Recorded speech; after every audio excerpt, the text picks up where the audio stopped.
And gonna be streaming. So starting that now. No, we never stream. Oh, no.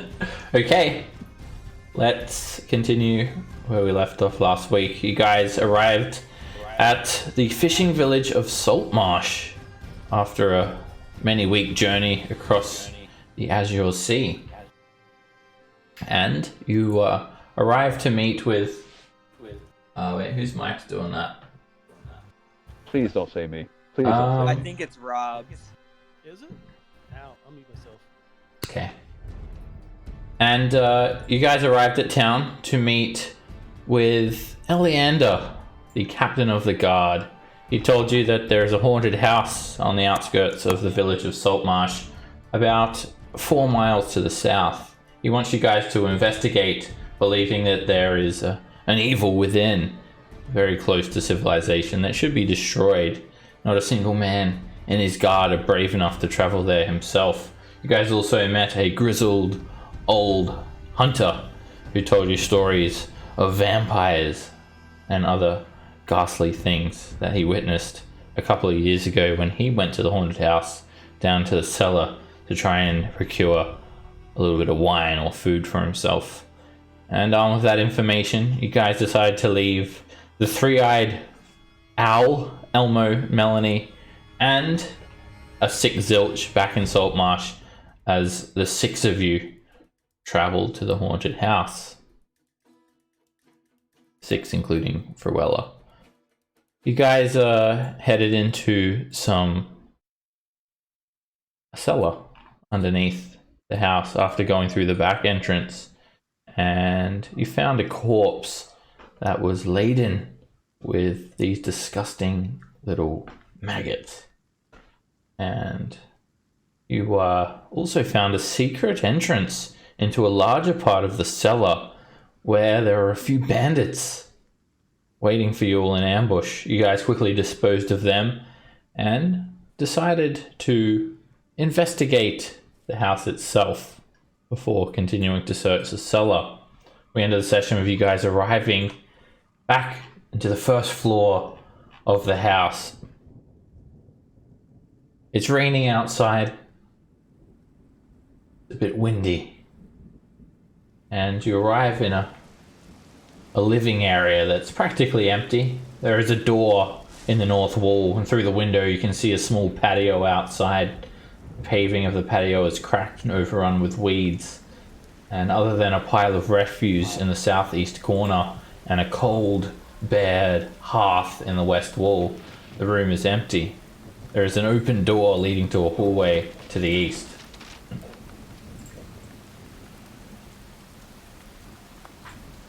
Okay. Let's I still say we go back to the town. Get the rest of the party. I just gotta say that. that's I think we can handle it. I mean, Okay. we're already here. You guys also got a little bit of a spook when you went up the stairs and opened this trapdoor. Now the trapdoor itself looks like it was hidden. Sorry, you're getting a little bit of reverb off your mic actually. Like the headphones are coming through the mic a little bit. So it's very cleverly disguised. In fact, the trapdoor just looked like the surrounding floorboards, and you wouldn't have really noticed it if you'd walked over it.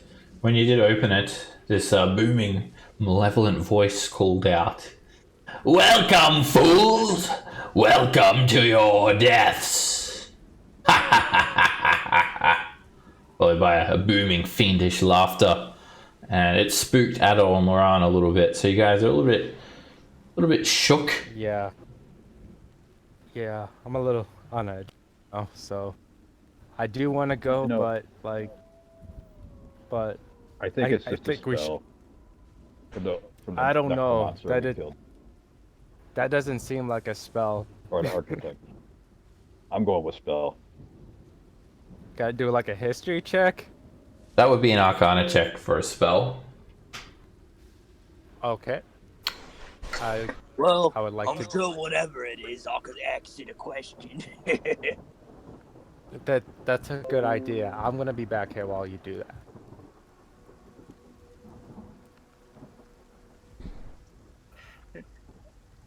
Alright, you think it could very well be a spell, a magic mouth spell, in fact. It's a second level arcane spell. It seems to be imbued with some sort of necromancy that sends a shiver up your spine as well. You think it'll probably pass after an hour or so, or maybe quicker if you can stop yourself from shaking uncontrollably. Yeah, that's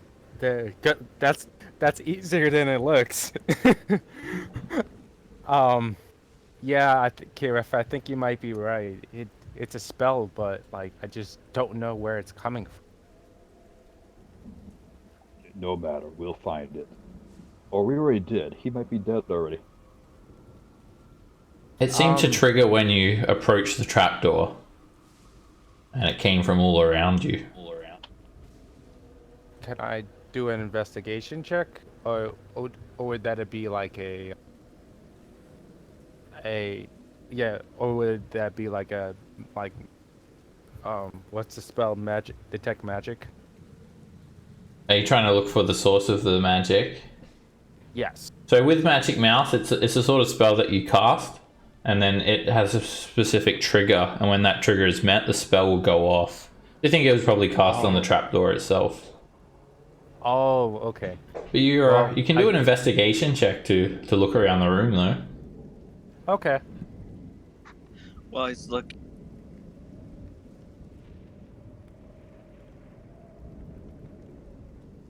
So you cut out a bit there, Nick.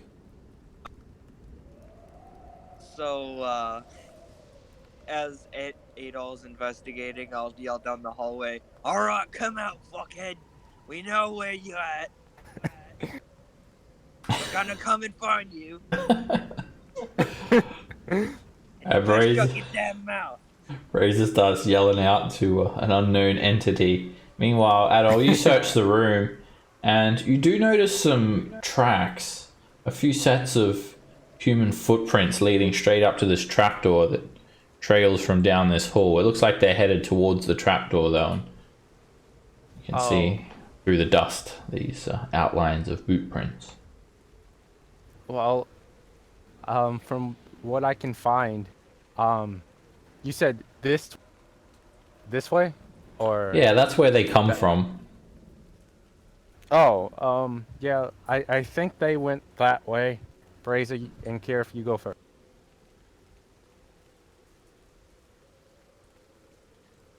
Down this hallway, Bereza, you see the main entry foyer and two doors, one against the north wall, one against the south wall. I guess I'll just go and start opening doors, and I'll start with this one. Alright, the door creaks quite heavily when you open it up, and you see a study. Looks like it was a writing room or a study. Against the wall, under the window to the north, sits a large wooden writing desk. It's partially broken and it's riddled with damp rot. There are 3 drawers on each side of the desk, and a large central drawer in the middle. The latter closed, but all the others are open. Some of them are hanging out of their hinges, one of them's knocked out onto the ground, and 2 of them look like they've been broken open quite forcibly. What is this? Looks like a coffee. It's a hearth. Just a fireplace. I was gonna put my butt on it. There is a narrow stone chimney leading up through the center of the building.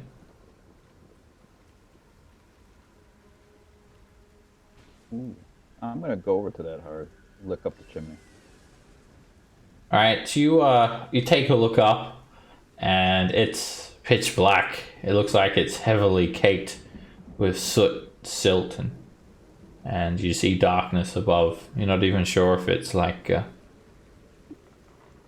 so heavily caked with soot that you can't see, or it's just really dark. Don't try lighting a fire here. That could be dangerous.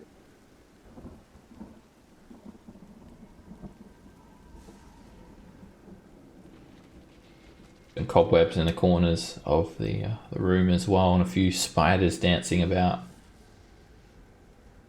Don't go by the spiders. Don't go by the spiders. I'm gonna check the desk. Alright, you try to open the central drawer. It's the only one that's closed. The others are all empty. And they just contain some dust and dirt. And when you pull on the drawer brazier, it doesn't open. It's got a small lock on it. All right. And then I pull out the crowbar. Alrighty, you know what to do.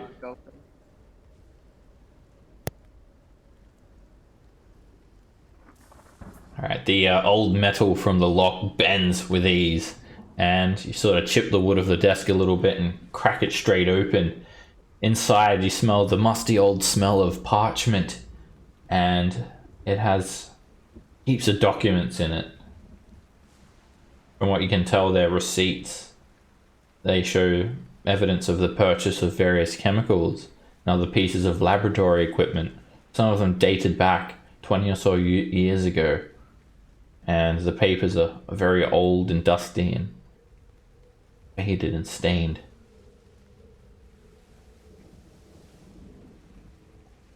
Oh, do we want to collect this for evidence? It wouldn't hurt. All right, and then I'll go ahead and pick up the receipts. Alright, there's a heap of them. And just call them alchemy receipts.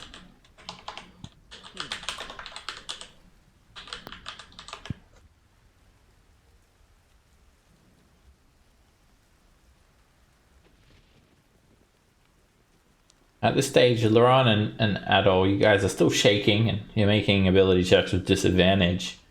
You can repeat your wisdom saves. Try and shake it off. No Taylor Swift references, please. It stops bothering you, Laurent. You calm down.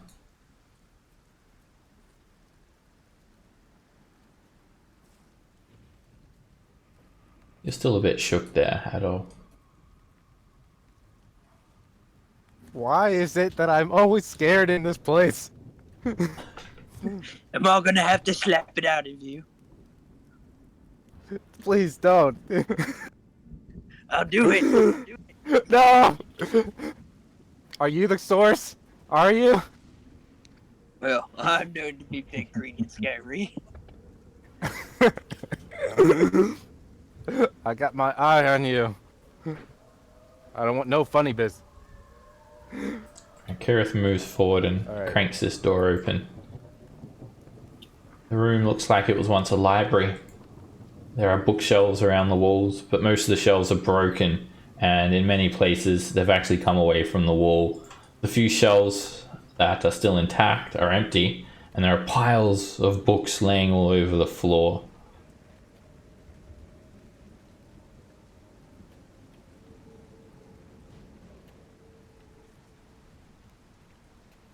Alright, I'll slowly take a peek in there. See if I can find anything, books or like Well, evidence. we got books in here. Alright, the books are draped with cobwebs connecting the different covers and bindings, and mixed in with the cobwebs there are small dots of vermin droppings, and there is mold covering the books as well. It's a big mushy pile of stank. However, there are a few books that are still legible, and you can clearly see their titles without even having to touch the mess. There are heaps of there are histories of the surrounding region. There are some romantic poems, and Bruella sort of grabs your arm, Brazier. Oh, romantic poems! I also got this, and then I pull out the book of erotic poems that we found earlier. Save that one for later! I was just gonna say that. Oh, you're finishing my sentences! And there are a few that take interest, takes Laurent's interest. It's because they're like how they cover some arcane topics. There's one called The Magic Properties of Gemstones by the famous archmage Tensor. And another one called The Magical Properties of Herbs and Flowers, also by the same author. And there's another book called The Metaphysics of Mathematics, and that is authored by the mage Nystal, another famous mage who has created some powerful spells. I'll label those 3 books. And Laurent, you think the books would probably have some value? People would pay money for this if you find the right buyer. Oh. This is interesting. Yes. I want these. You think they're worth 7 GP each? You can write that down there in case you want to sell them. Yep. There's something else as well as you're flicking through the pages. A sheet of parchment falls out of the 3rd book and just floats onto the ground. It's very heavily stained. Dampness. The ink has run. Only 2 words are legible on the parchment. It says "Beyond Skeletons."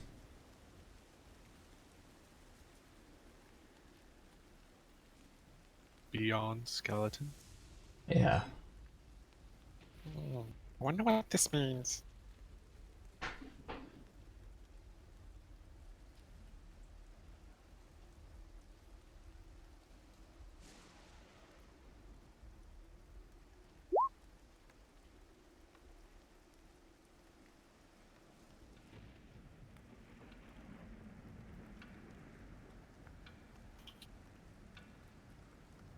There's nothing else of value here. You can feel the spray of the rain wash in through the windows, and you can feel the entire house shudder every time a loud crackle of thunder splits the sky open near you.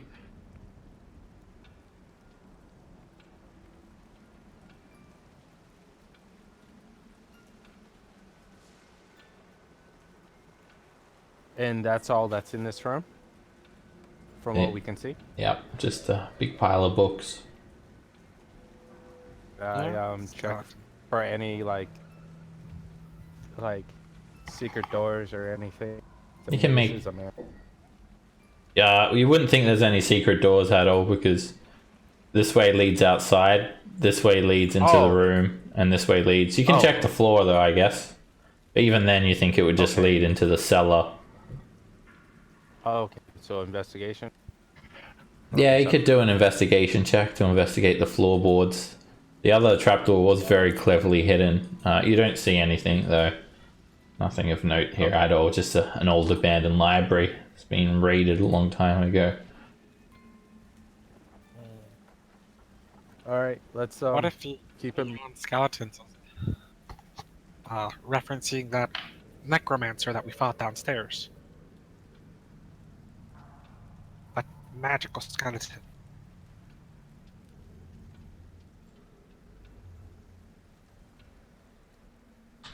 We need to find the bottom. No.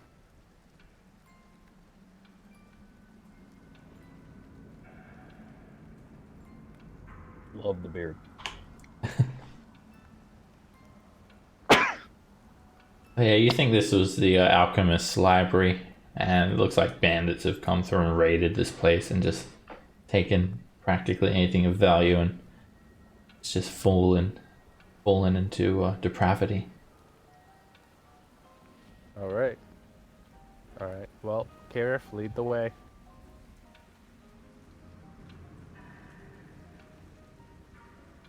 This is the entrance hall here. You see the front door to the south and a musty, dirty entrance hall. To your left, there is a corridor leading into the west wing of the house, and to the north, you see a hallway. The walls are all bare. You see bits of smashed furniture lying on the floor, and there is a staircase on the eastern wall that climbs up to the next story. There's a balcony that overlooks the entrance hall along its north and west sides. So above you here and along here, there's a balcony on the second floor. The stairs, which are here, they appear to be safe to climb, but the balcony has no railing. It's broken off in several places. And under the stairs to the north end of the hall, there's a third corridor that leads east.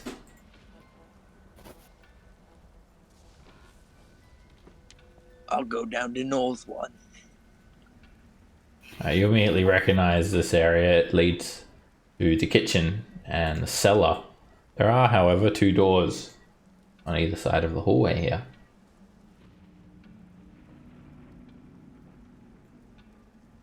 I'll open up the door on my right. You walk forward and the floorboards creak. The house is dilapidated and damp. You see patches of mold everywhere. Floorboards are rotten. There are cobwebs and dust, rubbish strewn around that you kick with your feet as you walk. You open this door. It also creaks on its hinges as you do, and you see a room that contains 2 stuffed armchairs standing near a fireplace. The covers of both of the armchairs have been torn, and the stuffing has been pulled out. But the wooden frames are intact, and there's a broken table, lying on the floor near the north wall.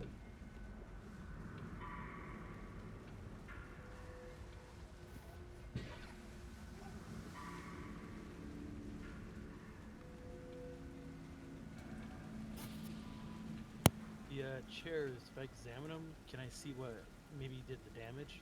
Maybe claws or swords or something? Yeah, make an investigation check. It looks like someone's run a dagger through them, probably searching for any hidden treasure. And it's been completely ransacked.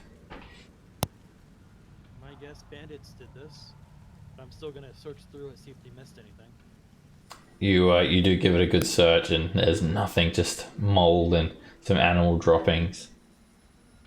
Yeah, that was worth it.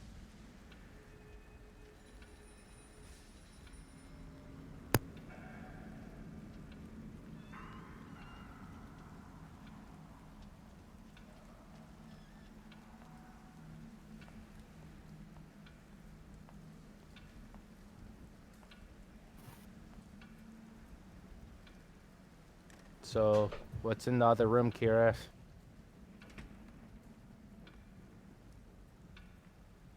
This way?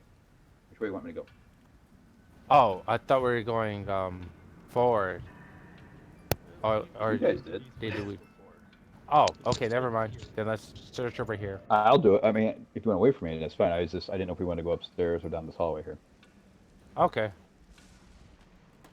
We'll go upstairs, like, we're gonna finish this place off and then go upstairs. All right. You guys open the door to this room. And at one time, a long table stood in the center of the room, but now it lies broken on the floor. There's a broken chair also sitting against the wall between it and the windows, and a heap of broken dishes in the northwest corner. The legs of the table have been snapped or collapsed under their own weight. They also lay scattered on the floor. So all this little debris was what again? That's broken ceramic from plates and dishes and bits of rusted cutlery scattered about, broken mugs. And if I search through it, do I notice anything? Make an investigation check.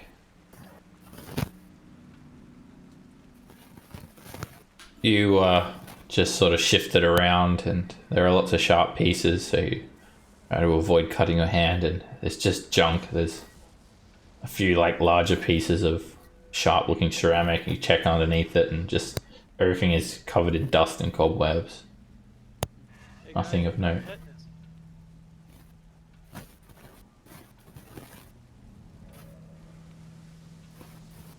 And this is a little chimney right here? Yep. Alright, I guess I'll do the usual, just lift my head up in and put my hand up there to try to find it.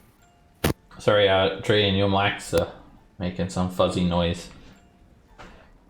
Alright, Craven. Make me a perception check. It's out. Not too bad at that. Oh, yes, I am. You take a look inside. It's very dark. You've got a torch out though. Checking from your light source. You hold it up to inspect without trying to burn your face, and you find a stone out of place inside the chimney. It's just a bit loose. I guess I reach up for the stone and try to You pull it out, and a few little tiny bones spill out from behind it. That's not all that spills out. Dozens of tiny little spiders spill out and start crawling all over your arm. You're gonna roll initiative. The party members just hear a shriek, and that's it. Alright, I'm gonna say everyone but Craven's actually surprised. So, Craven, whoops. Double skip. Craven, you're up. Already? Shit, yeah, I'll just use Toll the Dead on them. There is a couple of dozen of them, all different sizes and colors. I am going to disengage and run into the other room just screaming, Spiders! Spiders! I fucked up again! Spiders! I'm like, oh, spiders! I woke up from taking a nap A in lot the of chair. spiders! Chimney! Not my balls! No! You woke me from my nap. That's all I'm doing for my turn. Alright, Fruella runs forward. Oh, spiders! And she dashes into the room. And she moves forward. The spiders... Oh yeah, she was surprised actually. I'll just say that you guys aren't surprised anymore now with Craven doing that. The spiders start scampering around wildly, and they swarm over Fruella, not trying to bite her as she tries to stomp them. She's just squashing him. They're on.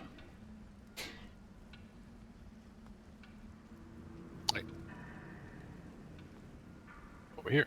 And let's set them on fire. That's a hit. They're in a nice little clump over there in the corner. They're on. The firebolt works well and burns a heap of them away. Tiny little flaming spiders start to turn to ash as they rest on the ground. Berazar.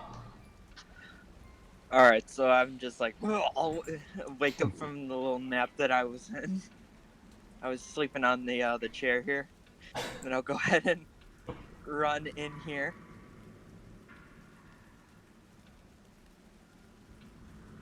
And then I'll recklessly attack the spiders.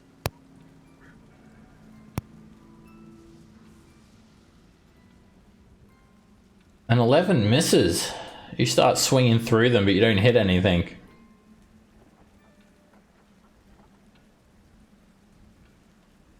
And you take a second attack. These heaving swings are proving too wild and too slow for the spiders. They are scampering around, dispersing. Kareth. Looks like the razor might be afraid or something. 25. I don't think I can get. You should be able to. Can I jump on here? Yeah, this is just a table. Or that's 30.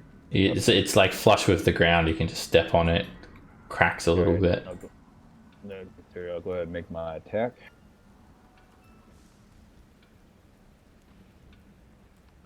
And a 10 is a miss. I'm afraid of them too. My last attack. 12 hits. Yay! And Oh, Kieran seems scared. it's very hard to fight this swarm. You slice a small swathe of them away. Adol. You and me both, bud. Alright, I just look at them. I can't wait to see you burn. Alright, you mock them. And they start popping. Heap of them explode from the psychic damage, leaving little splodges of green blood all over the ground. Like popcorn. Raven. I want to move back in, get on the table, make sure I'm as high as I can, even though it's only an inch. Burn, Hellspawn! And Toll the Dead.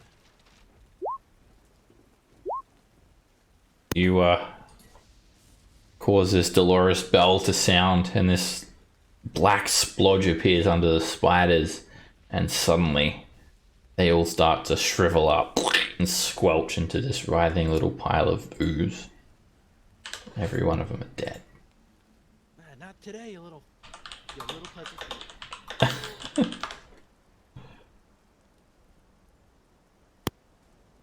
Spiders, lots of spiders. If you guys want to, I found a loose stone in the chimney. I'm not putting my hand back in there, but you guys can. No, go ahead. There can't be any more. I was gonna do it. You're supposed to be the cleric. Why don't you inspect it? Why don't you get in the room? If we had a cleric. There's a Yeah, couple. I forgot. A couple of dozen tiny little spiders skittering about. They're all harmless, and they're basically dispersed or run back up the chimney. And Bereza, you see a wooden box inside that compartment where Craven took the brick out. I go ahead and grab the box. It shakes with the sound of coins. I'll find money.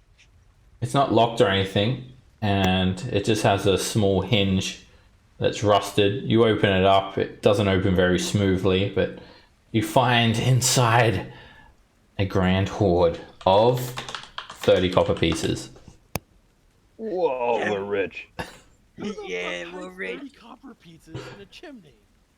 They saved it for a rainy day. There's also a couple of pouches with some sort of powder inside them.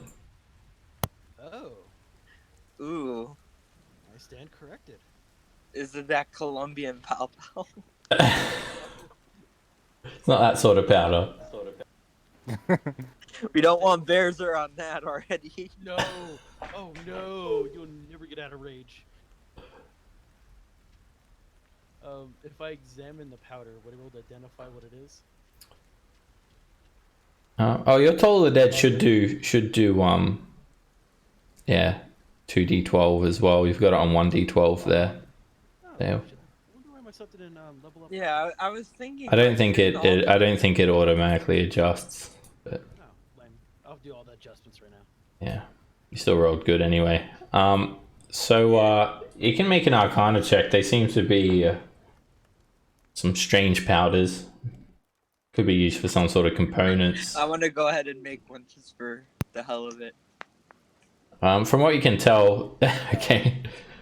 From what you can tell, Craven, they're used for creating potions, but you need the knowledge and many of these powders and the processes to actually create some potions. And you think you come up with that information yourself, Bereza, but you just literally repeat what Craven said. Like they claim it as your own idea. So I think if I stick it and put it up into my nose, it might give me magical powers. Yeah, you actually taste some of it too, and it burns your tongue a little bit. I can feel the power on my tongue. Yeah, Bereza's face turns purple for a brief moment. Alrighty, as your doctor, none of that, no more. What? What happened? You turned purple. Green I doesn't turn turned into purple. I turned purple. Yes. That must be the power flowing inside of me. Oh, Bereza, you're so magic! God, just keeping this away from him. No means no. Let's get out of here. Just, I want more. oh god. Ado, hold on this for me. What? Hold on to the powder. You can outrun. I want that magic powder. No, bad razor. You can outrun Bereza without opportunity attacks. Right.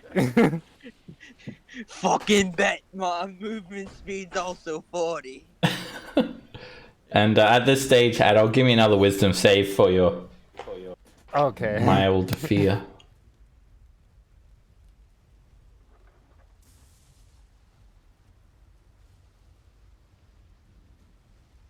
You've gotten over it too. Ah. I don't even know why I was scared. It's just It must spiders. have been the spiders.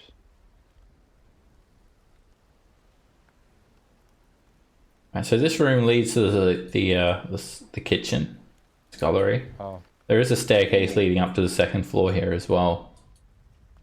Oh, did we grab that stone? Or no? Yeah, we did. Okay.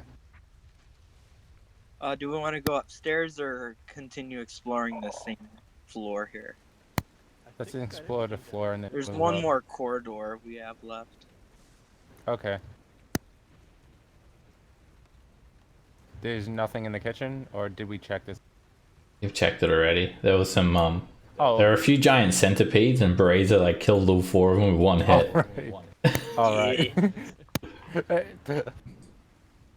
Just the damage. It was just like, yep, they're all dead. Alright, you head down the hallway, Brazier, and you can feel some of the rain splashing in from the broken and open windows to the north. Floor is damp with rot. And the only thing of note in this room is a clump of tiny red mushrooms that grows around a fireplace in a semicircular formation. Otherwise, the room is bare. Ooh. Hold on. Putting things in your mouth. I'm not gonna taste it. I just want to check what it is. Yeah, I was gonna do the same. Can make a nature check. Alrighty. Bears are strong suit. Hey, why don't you make one? Brazier looks at them and his assessment is like, they are mushrooms. I'm sure I can eat them. Nothing bad's gonna happen.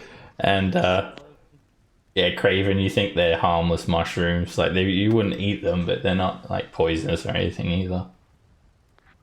I'm gonna have a bit of a snack. Yeah, poisonous, but you might have the runs, so have fun if you're trying to lose weight. Brazier, you stuff some into your mouth and you just... It's just food to you. Yum.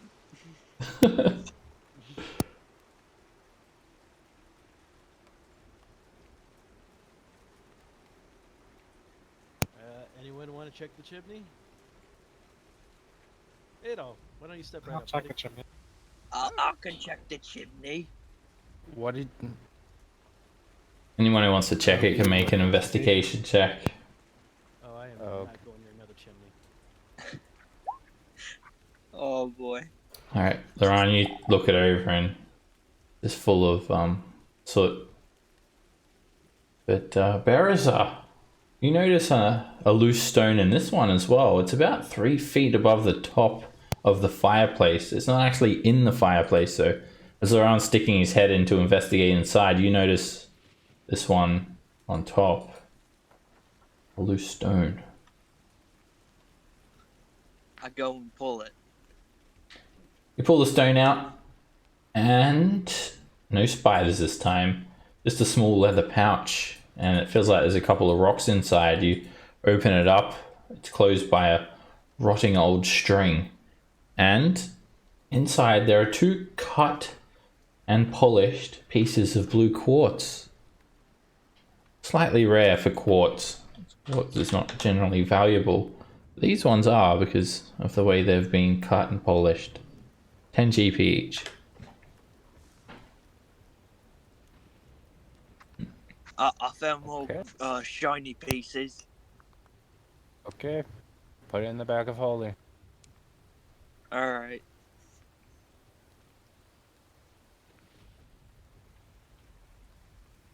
Oh, that was 3 feet up there. I couldn't even reach. No wonder I couldn't find it. Alright, Brazier. Crank open the next door. Aside from a large amount of plaster that's fallen from the ceiling, the room is bare. I'll go and check the chimney. Make an investigation check.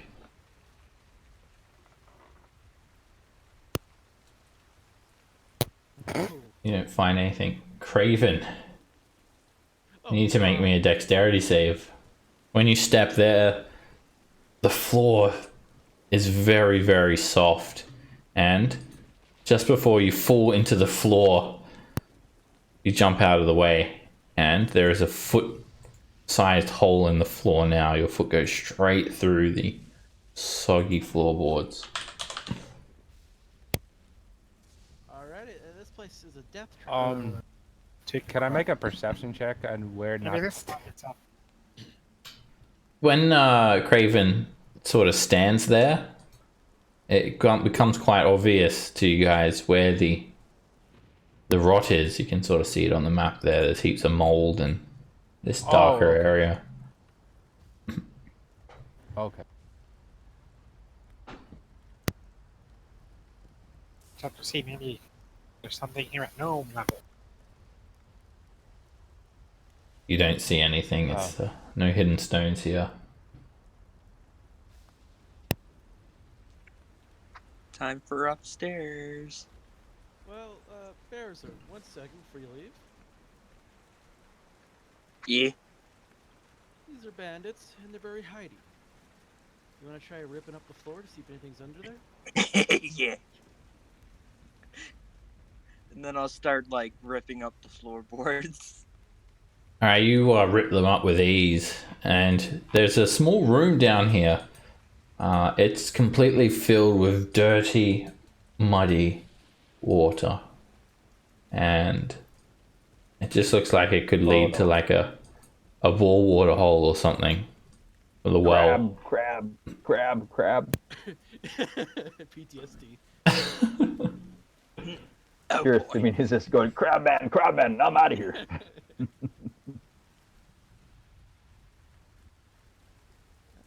not gonna lie to Dude. you, swimming is not my strong suit. Do we want to go ahead and check out what's inside? Like the Hey, water. we could. I'll go in there, Okay. and then I'll I guess we'll. head on in.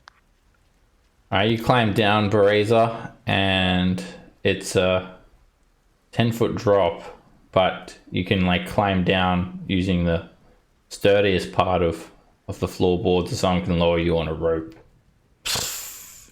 You drop down into this murky little circular pool of dirty water.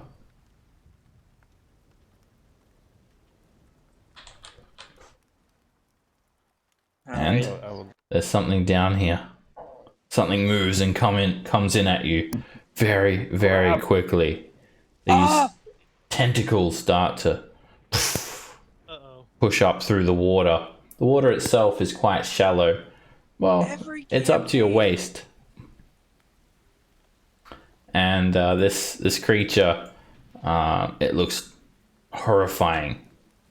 It is a grotesque, bulbous creature with 3 sturdy legs and 3 whipping tentacles, a large mouth filled full of sharp claws.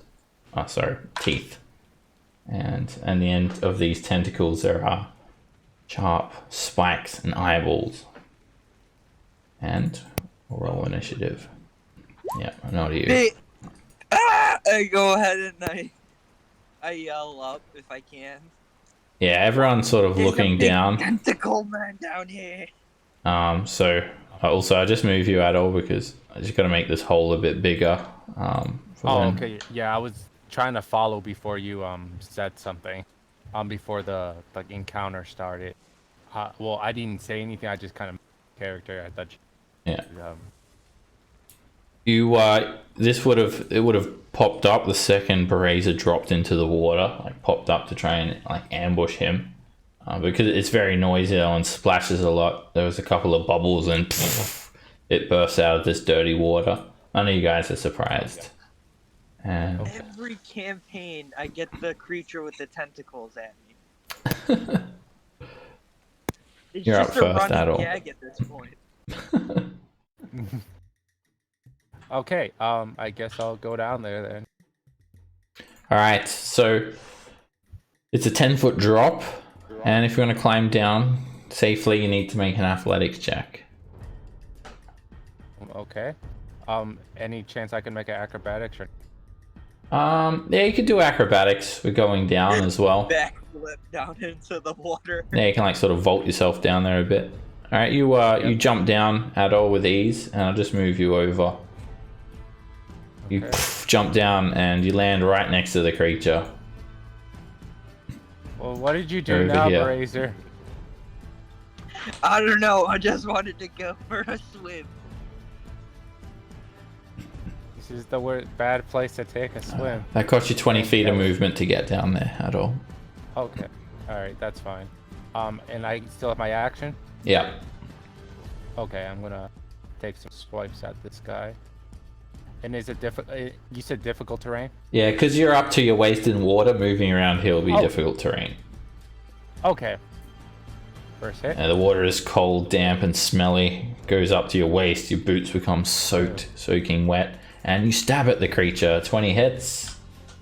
Oh, so it's only like waist high for us. We're not like having to swim.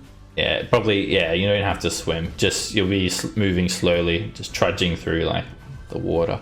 10 piercing damage. You stab into the side of this creature. It reels back its massive chomping head. Lets out this weird gurgly roar. You see small fish bones floating around inside the water as well. Okay, and then I'm going to use defensive duelist, so that is 8 right now. So because I'm at level 5, because I'm level. All right, you deal an extra 5 points of damage to it, and give yourself 5 onto your AC as well. Yep, and then I'm gonna second attack. 10 is a miss. Okay, and then I'm going to move. Now, when you increase your AC, do you want me to make a note of it, or are you going to increase your AC for that yourself? Oh yeah, I'm gonna. I was just finishing up my turn. I'm gonna. It lasts until the next round, so I'm gonna increase it right now, so that it's a 22. Yeah, cool. Okay, and I'm going to move 10 feet because I know with half movement, right? With Yeah, so, you've got 2 more squares. Okay, so wait, or is that 2? Yeah, that's 2 squares. You move back and there's like a cold, slimy wall. It's just like a little underground cavern. Oh, I accidentally touch it and just wipe my hands off of it, and I end my turn. And yeah, when you swing with that second sword attack, you hit a hard piece of its flesh. It's like hard leather, and the sword just simply bounces off.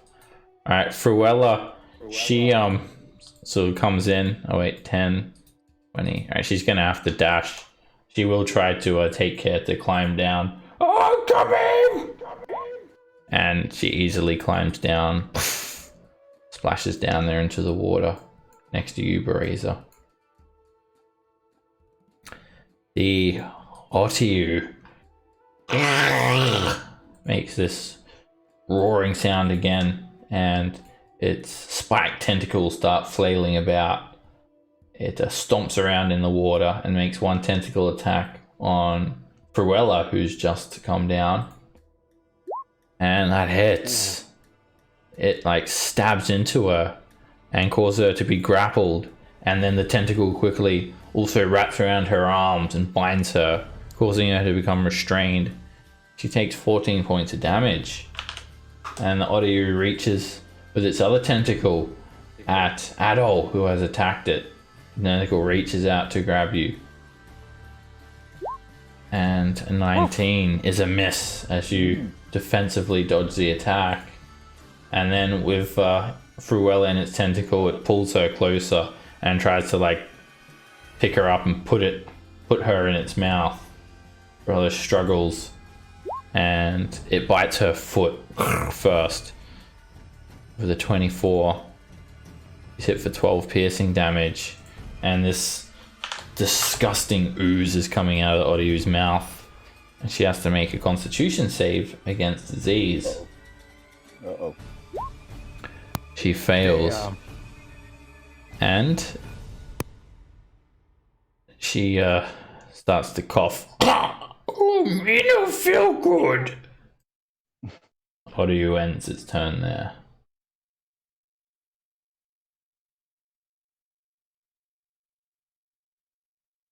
Kirith.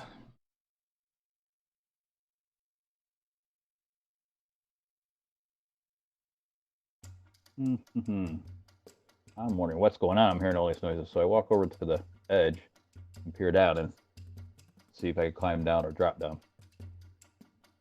Yep, you can do either. You can, if you drop down, it's probably going to hurt though. But yeah, it's a bit of a height. You could try and carefully climb down with an athletics check. I'll just climb down. Yeah.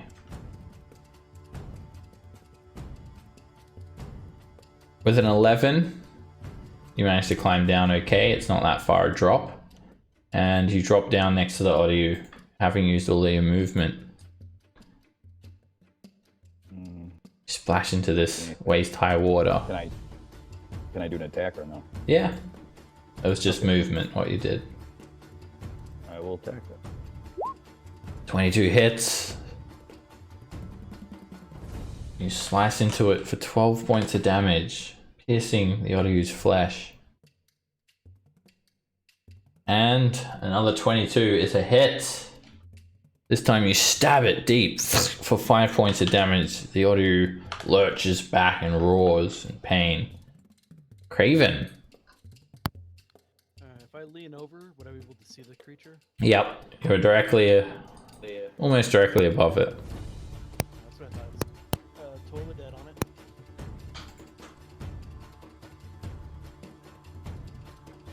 It fails a wisdom save, and you see its flesh start to melt slightly. 14 necrotic damage. My turn. Garza. Alright, I go into a frenzy rage. I channel the alchemical powder I sniffed earlier.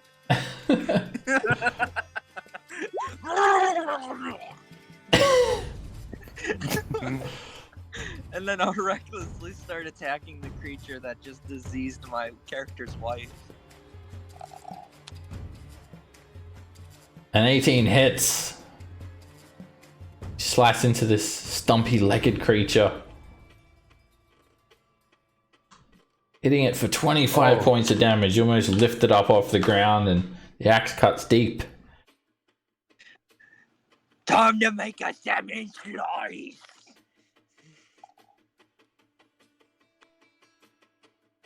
And a 19 also hits.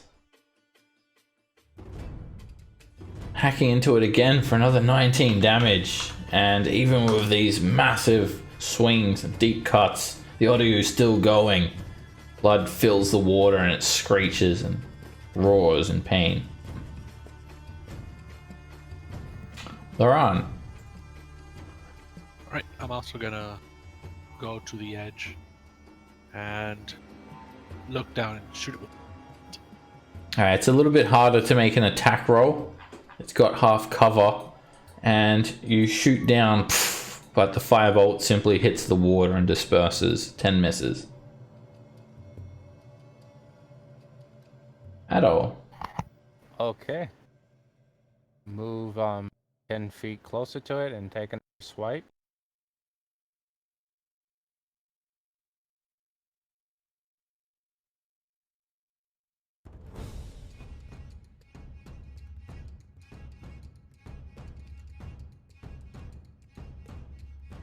An 18 hits.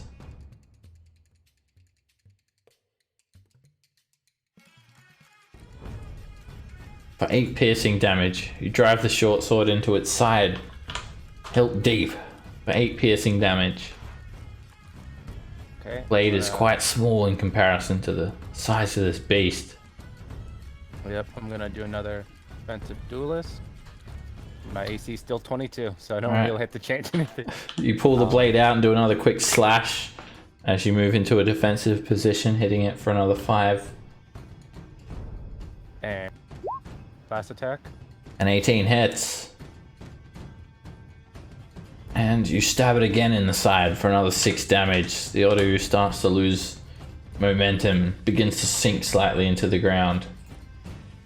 Okay, and I'm gonna retreat back. Turn.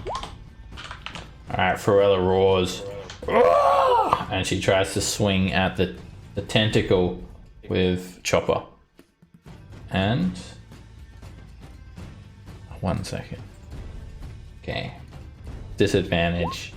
He misses. The audio holds her out of reach. And that's the end of her turn. The audio reaches for Kirith this time with its free tentacle, sort of shifting itself around. 11 misses. It also continues to stab the spikes and crush Fruella with its that tentacle. Oh my god. It is a crit. And Oh my. Yep, she's down. She's. you see blood sort of getting squeezed out of Fruella, and you can hear it getting crushed. Ah! She takes 24 points of damage, but she's still conscious. And then, with its third attack, it tries to actually bite at Bereza. A 20 hits. And give me a con save against poison, Bereza. You're bit for 3 piercing damage as well. Alright, you also feel a little bit sick, Bereza. You don't suffer any like effects right now, but you are not feeling too well. And then the audio ends its turn there. Kareth. We gotta put this thing down. Alright, hopefully I can put it down.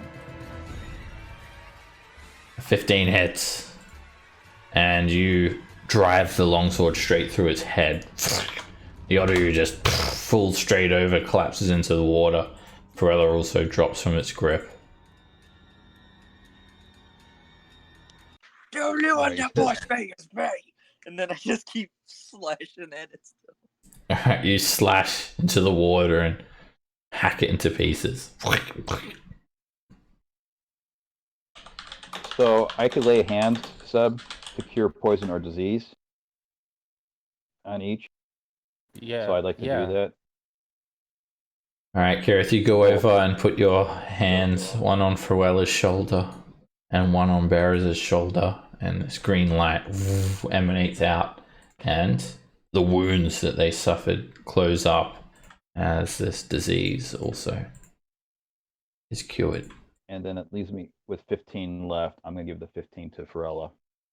Oh! Alright, a yellow light comes out of just the hand on Fruella, and she is riddled with all these little stab wounds.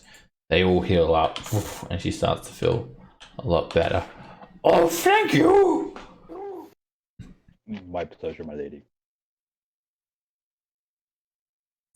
I am feeling better.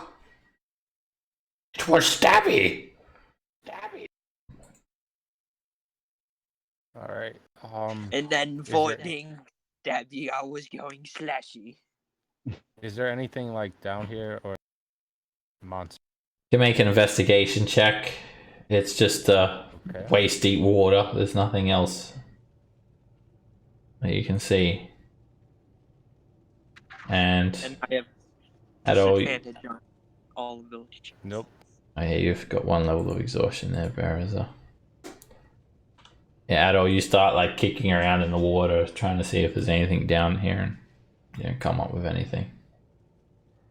The water itself is quite gross, and there is like it's completely rotten. You think if you're down here for too long, you're going to be at the risk of getting some sort of sewer plague. Yep. Let's get out of here. Yeah. I'm gonna get out. Okay, I'll move all you guys back up as you help one another up back into the first floor of the house. So you guys couldn't find anything? No, just the monster. Well, it's worth a try.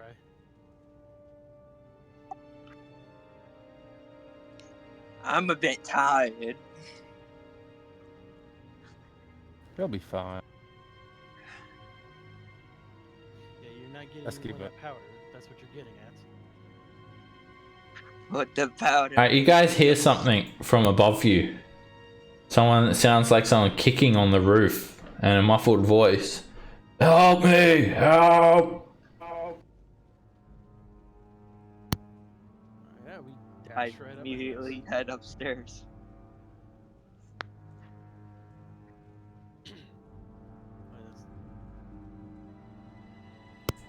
Okay.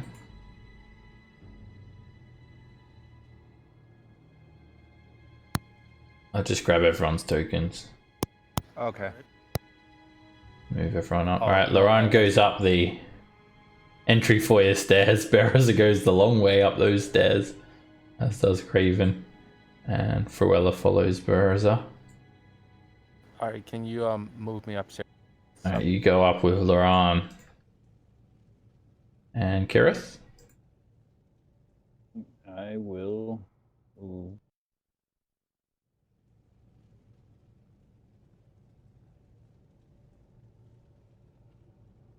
I'll go behind Berets. Alright, you head up through the far end stairs. Alright, so you guys have actually split up now. So we'll go to Bereza first. And you went up there. Alright, so this area here where you guys traverse along the north wall is this staircase here that descends to the ground floor at the rear of the house. And as you step up, the tread of the floorboards are loose and perilous. There's another staircase along the east wall that climbs to an upper level, but the stairs have collapsed. Only a few stairs at the bottom are still intact. There's no actual easy access up into the hole, into the ceiling that leads to the attic where the staircase used to lead. It's just a heap of rotten timber lying in the corner. Meanwhile, Laurent, you and Adol head up the stairs here, and there are 3 doors along the hallway to the east, and it looks like this room, the third door at the end, was the room above where the voice was heard, and you still hear a muffled voice. I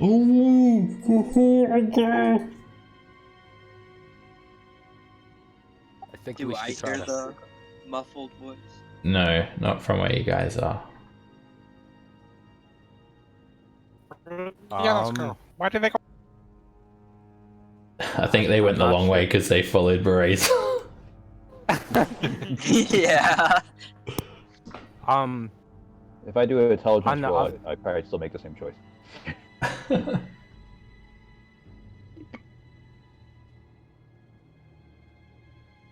Okay, can I try to inspect the doors first? Sure. So the door, it's a wooden door. Just like every other door that you've seen, there's nothing special about it.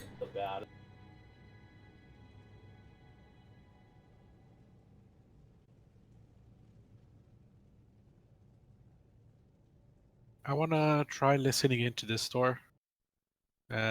Just to see if the guy might, or the girl, I don't know, tries to, if they're like in being attacked kind of distress, or just being held. You can that wouldn't really be that would be like, I guess, a investigation check, but you don't need any ability check to hear this muffled voice.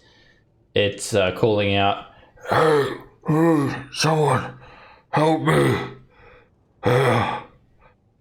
please, I'm tied up in here."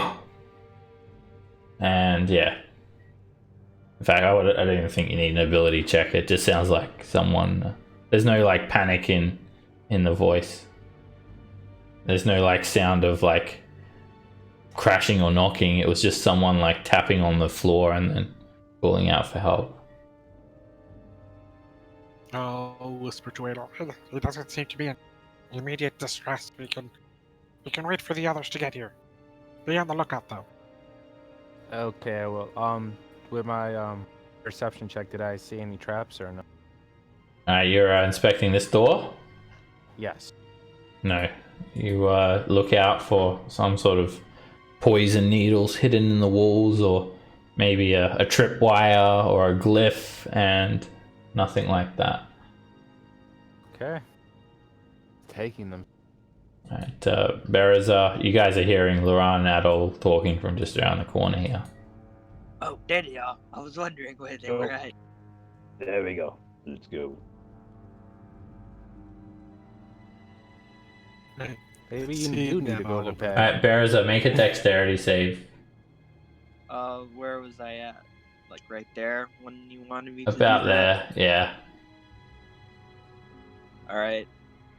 I would get advantage from danger sense. Not from this one. You don't see it Oh, coming. okay. Ah, shit. Alright, you run forward and you fall straight through the floorboards. What? They just break underfoot. You fall down and you crash onto the ground floor. Stop Taking 4 points of damage. You sort of scratch your side up a little bit. Kirith, you come around the corner, you see Berazer just drop. He just disappears.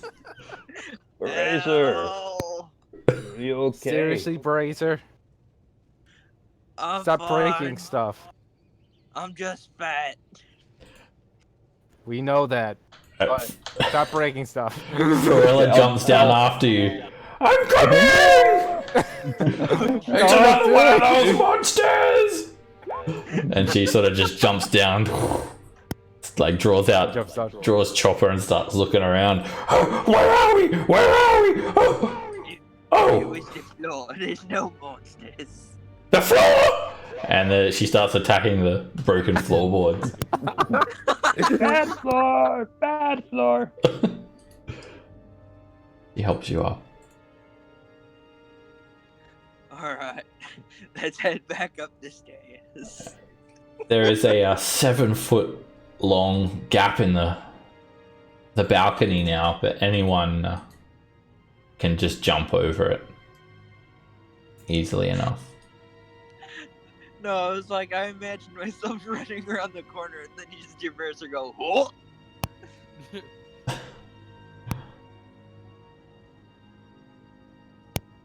Alright, you guys find the staircases here and you climb up to meet up with the rest of the party. Craven and Kirith, yeah, you guys can just take a bit of a run up and do a long jump over. And when you jump over Kirith, the floor is sturdy enough to take your weight. How about I say, I'm ready for a dexterity check. Let's do it. Let's do it.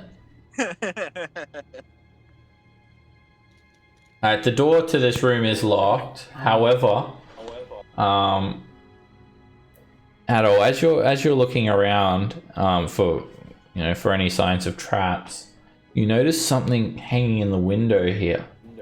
A key hanging from a hook. Okay. Grab the key. See if it works on this key door. Yeah, I'm not even worried about that. I'm just using the crowbar. Alright. Before you get there with the crowbar, Adol tries the key and it unlocks. You open the door up and in the southeast corner of a decayed bedroom lies a man. He's alive, but he's bound and gagged, practically naked. He has only his undergarments on and appears to have no weapons or equipment. Oh! Seems to be tied to the window frame in the wall. There is a piece of iron, a ring bolted into the wall. Oh, sorry, didn't mean to interrupt your special time. Please. He sort of tilts his head down. You see a massive swollen bruise on the back of his bald head. I go ungag him and then I try to break the chain. Alrighty. Yeah, he has the gag sort of off as much as he can so he can still sort of talk. And make an athletics check, Berazer, for the chain. Is it too late to say that I'm using the crowbar? The crowbar would help. You can do it. Yeah. Okay. You can get leverage on like the bolt against the wall and try and snap it. Yeah, you just snap it straight off. There's still a chain around his neck though. And it's just... I don't think you want to put a crowbar to his neck. No, I'm not gonna put it on his neck. Just like, hold on. Oh, actually, that would just be a normal 16 then, not a 24. Oh, well, that would be for like taking the chain out of the wall. Yeah, so you've freed him from the wall so he can like move from the wall. And he looks sort of hurt and you also notice the floor here sagging. It has like this very obvious sort of dampness and depression in the floor here, so Raven is careful not to go near it. And this man thanks you. Oh, thank you. Oh, thank you so much for saving me. Please, can you do anything about this chain on my neck? Yeah, let me see if I can rip it off with me hands. Give us another athletic check, Marissa. It's Uh, just sort of closed with a clamp. And it'd be disadvantage because of the exhaustion. Okay. It still doesn't give you any problem, Barrows. You grab it and you just force it open, drop it off onto the ground. Oh! He grabs his throat, rubs his neck. Oh! Thank you. Thank you so much. Oh, I thought I was going to die here. Well, not How today. did you get chained up? How did you get chained up? I'm not sure. I woke up like this. You see, I'm a merchant. I come from the town of Seaton. My name is Ned Shakeshaft. I was traveling to Saltmarsh, and I saw this house. It seemed abandoned. I thought I could use it to find a place to sleep during my journey. And I hope to travel to Saltmarsh to find the life of an adventurer. But I'd only reached the kitchen when something hit me hard. It still bloody hurts so much. He grabs the back of his head and there's still like a bloody patch on his hand. I woke up like this. I didn't see who did it and left me cold and naked. If only we had a cleric to heal him. Damn. Yeah. I was hoping you'd have a cleric, but it's quite obvious you don't have a cleric. We have a druid, but that's not the same. No, that is not a cleric, is it? I mean specifically a cleric. Yes, we need a cleric. That is definitely what we need here. What kind of adventuring party doesn't have a cleric? I know, right? We've been asking ourselves that for the last 8 sessions. I do hope you find a cleric one day. I hope so.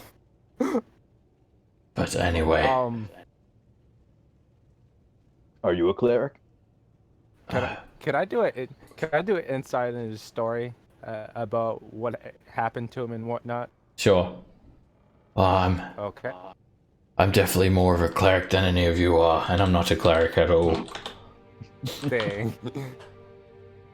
Adol, you don't buy his story too much. It seems a little bit far-fetched for you. You sense that he doesn't really seem to be straightforward with you. So with that said, I look over his body to see if I see any telltale signs of like fighting, scratches, cuts.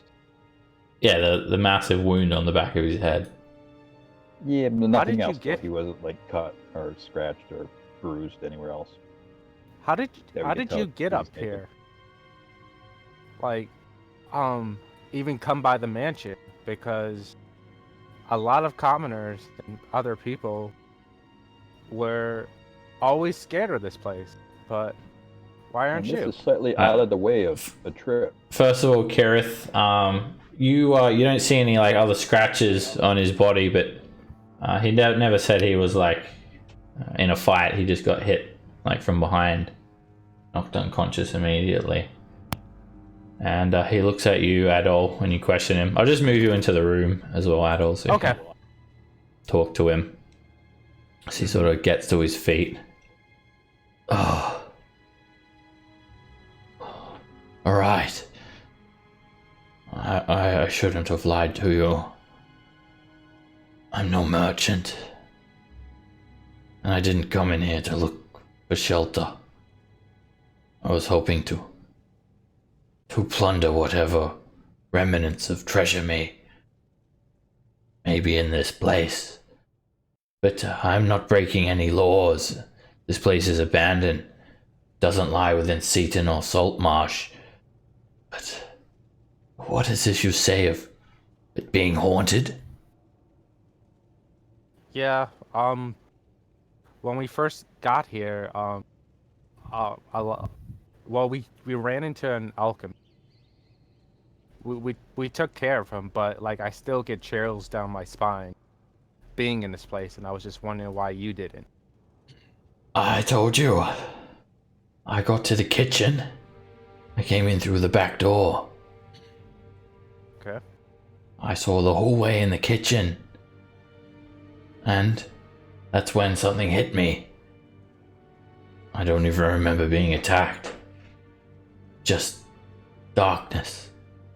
I woke up here with this nasty bruise on the back of my head. No clothes. I've been here for a whole day. No food. Please. Have you any food? Or water at least.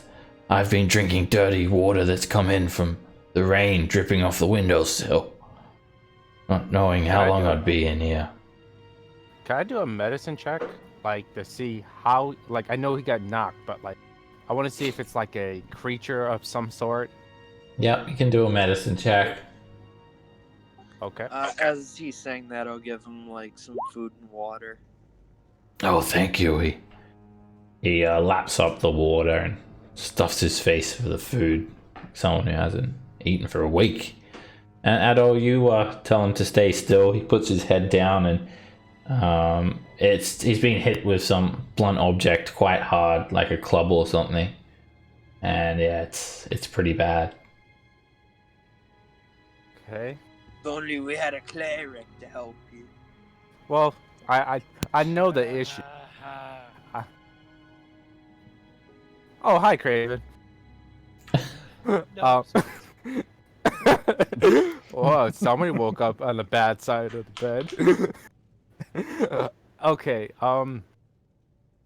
what did you hear about this place? Not much, friends. I don't, you say you hail from Saltmarsh?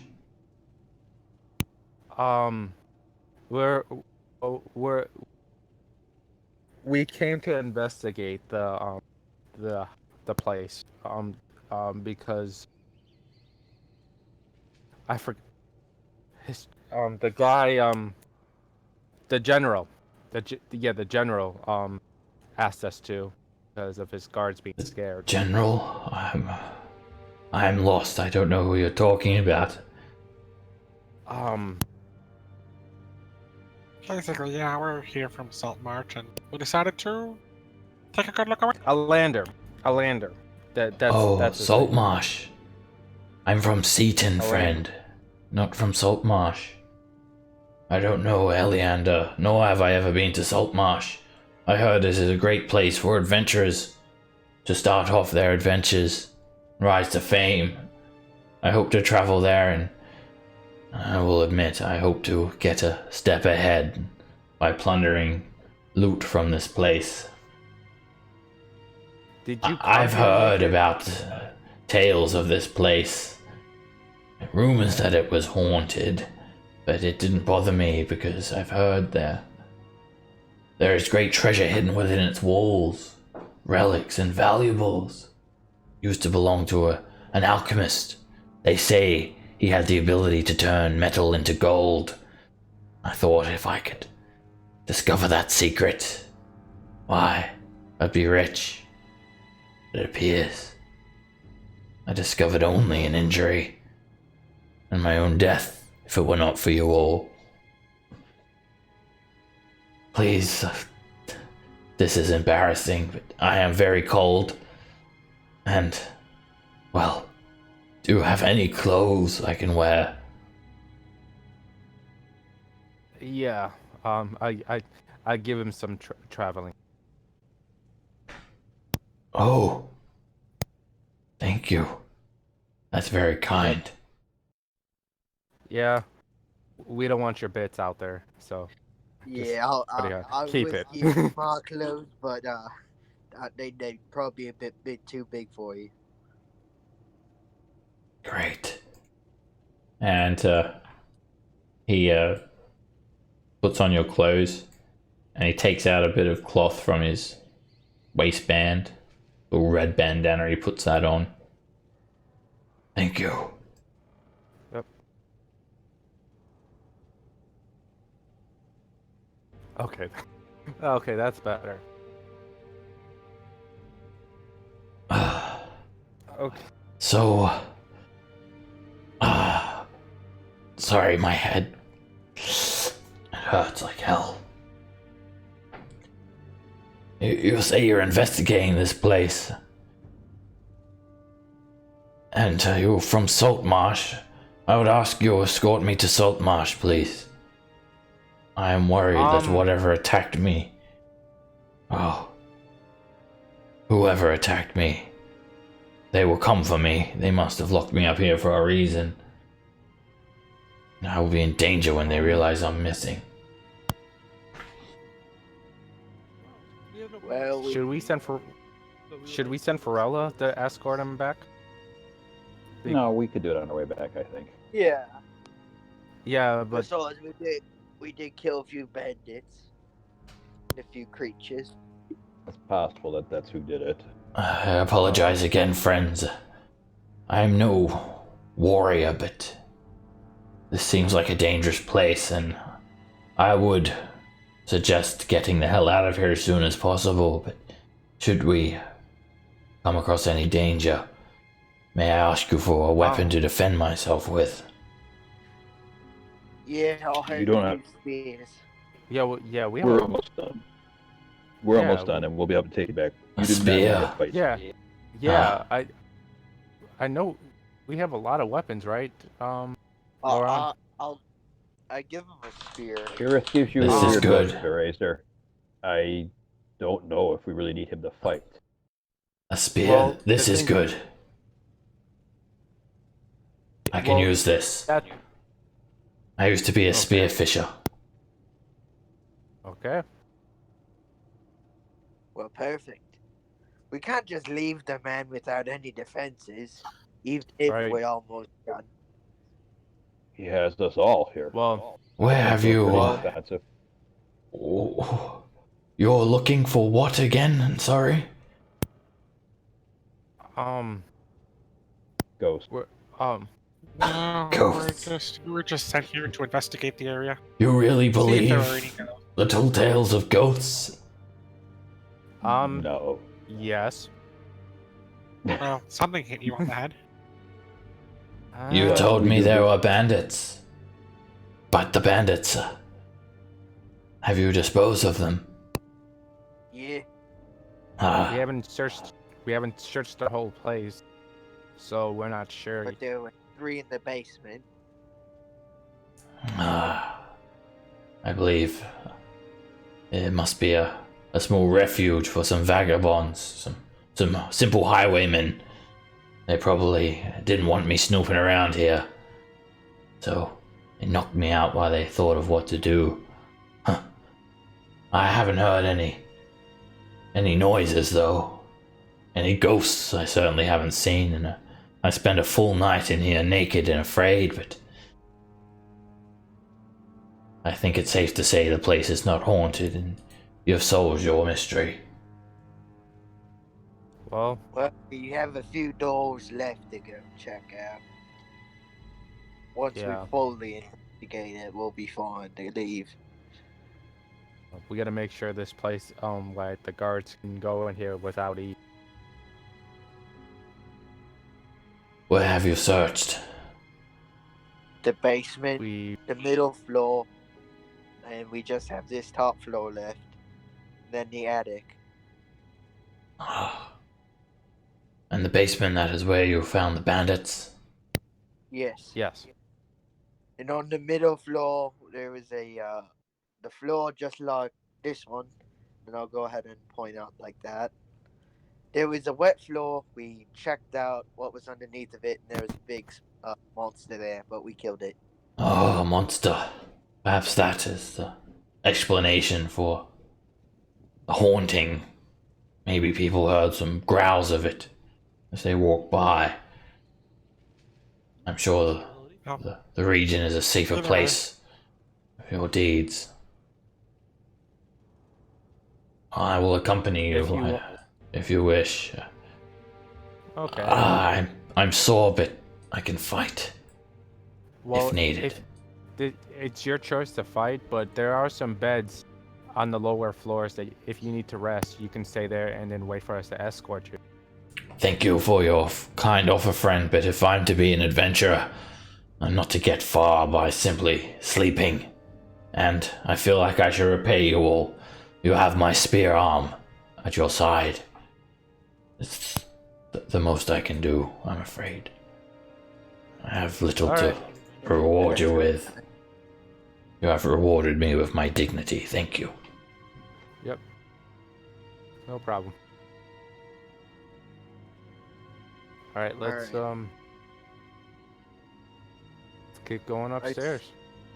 I assume this is a doorway? Tis indeed. Alright. I'll use the key. Not locked. Open it. Oh, okay. Barazer, I think Barazer's already there. You open it up, and this room appears to be another dirty, decaying bedroom without any furniture. Even viewed from the doorway, it's evident that the floor doesn't look safe. Some of the floorboards are missing, and others are partially dislodged. Craven being suspicious, he's gonna kind of knock on the wall to see if he notices anything different. Alright, you knock on the wall, and you don't notice anything. There is another room here, so. Alright.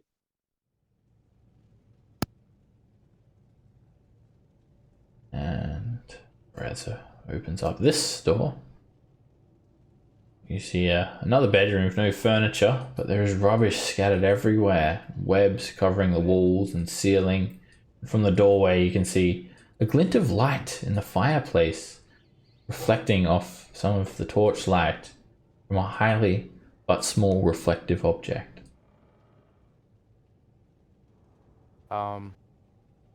Investigate it.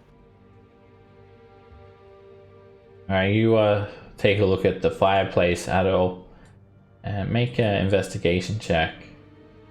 Okay.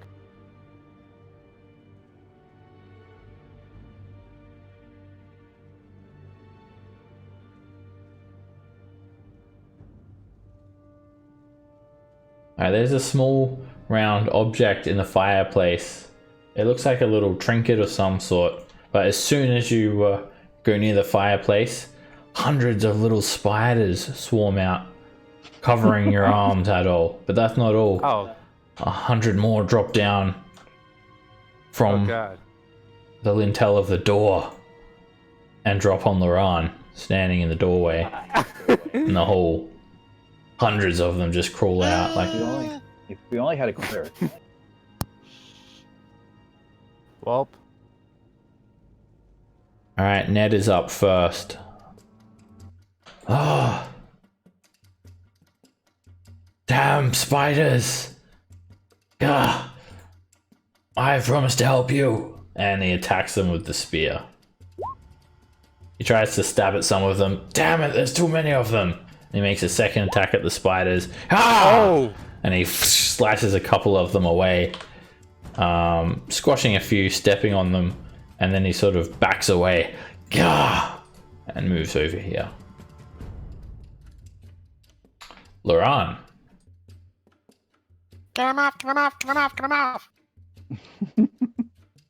Alright, you use a frostbite. This frosty eminence starts to surround you. And... oh. Why does that happen? One sec. I know, there's a thing where it like swaps the sheets of the creatures. So like I have to fix something up quickly. Basically the spider's character sheet got taken over by the Odyu's character sheet, so I have to get a new character sheet for the spiders. I think there's like some sort of button where you can like replace the character sheet. I don't know how I'm doing it. I think it's like a shortcut. You know what? I might just roll it manually because it's still linked like that. Let me get us spiders. The spider's got tentacles. I'll just use the auto use character sheet. I'm joking. Alright, it's a +0. So on their con save, the swarm fails a 7, and heaps of little spiders turn to ice and shatter and drop onto the ground, taking 6 cold damage. Alright, this swarm, it crawls over Adol and it makes an attack roll at a +6. Oh no. That is the auto use sheet. I'm getting confused now. Its bite is a +3. Okay, so just add 3 onto this. A 16 misses you, Adol. And they're swarming all over you, still crawling up your arms, all over your back. Yeah. And this swarm tries to bite Laurent. An 18 on its attack roll, that hits. And heaps of them bite into your flesh. Don't crit. And the bites sting for 10 points of piercing damage, Laurent. And they continue to crawl over you. Adol. I'm gonna start stabbing them. A 15 is a hit. You slash through some of them and you cut some down. 20 hits. And you slice a few more. Very hard to get to them, and they're resistant to your attacks. Yep. I can move away, right? Yeah. Okay. I move away. You tumble away, and most of the spiders fall onto the ground. A couple of them skitter away from you. And I end my turn. Even.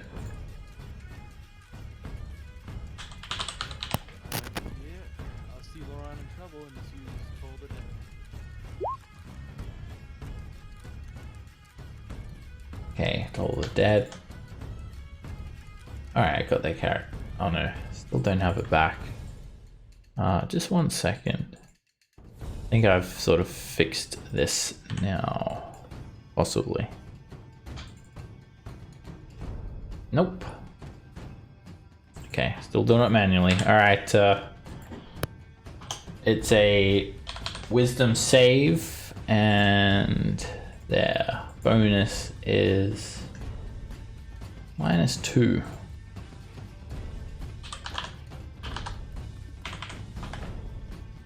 -10 is a failure, and the swarm takes 11 necrotic damage. Most of the spiders cool up and die. Alright, Fruella tries to chomp at this swarm. Oh. Oh my god. And she hits them off and stomps on them and squashes them, slaps them, and even puts some in her mouth all at the same time, bites them. And that's 11 slashing with resistance. She's a freak, the way I like them. Only a few spiders left in each swarm now. Bariza. Alright, so I'm gonna go recklessly attack this one.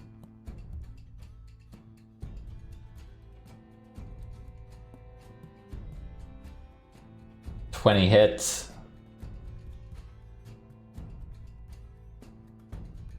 And you finish off that swarm, slashing through the last of them. They splatter. Alright, and then I'll move on to this next one.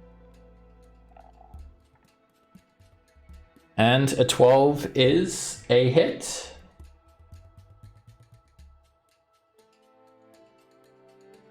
And you squash the few remaining spiders there. They're all dead. Okay. Alright. I'm gonna. I can still feel them crawling all over me. I can do another swing, dude. It's okay. Can, It's okay. can I check the chimney? Alright, with the spiders disposed of, you take a look and there's still that glimmer coming reflected off torchlight, and it's a small crystal orb. It has a flat bottom and it's very tactilely satisfying to hold, almost as if it sort of conforms to the curvature of your hand at all. And yeah, it feels nice to hold, and small crystal bauble. I'm gonna hold on. Make an investigation check as well. Okay. I think it may have some value. 5 silver pieces.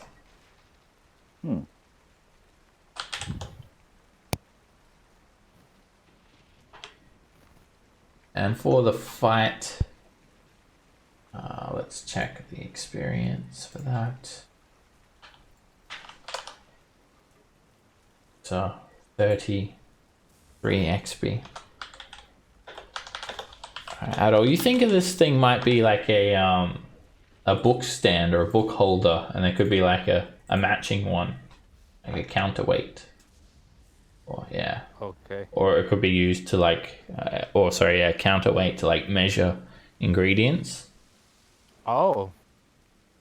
Part of a set. As much as I like this, Laurent, for your like, this would be good for you with your components and stuff. Regrettingly.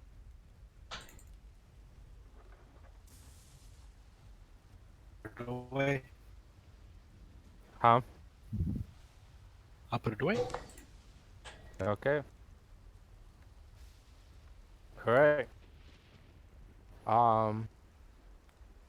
Is that all that was in here, or is this it's just like a lot of garbage? Yep, just heaps of rotten furniture and other useless junk scattered around. Okay. Alright, let's keep moving.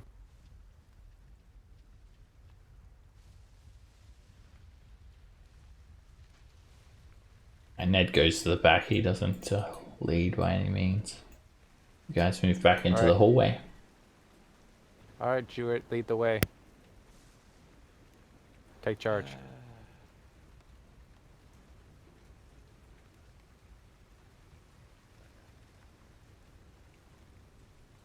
I'm just gonna go up here and just kick open the door and see what I see. Okay. The door almost snaps off its hinges when you kick it open. And there's a bedroom here. You see some damp mold covering portions of the walls and ceiling. Largest sort of bedroom. And there's rubbish strewn liberally around the floor. In the center is a single mattress that's been badly torn. Stuffing protrudes. And under the window against the far wall sits a large wooden chest. The timbers are split and the lid is closed.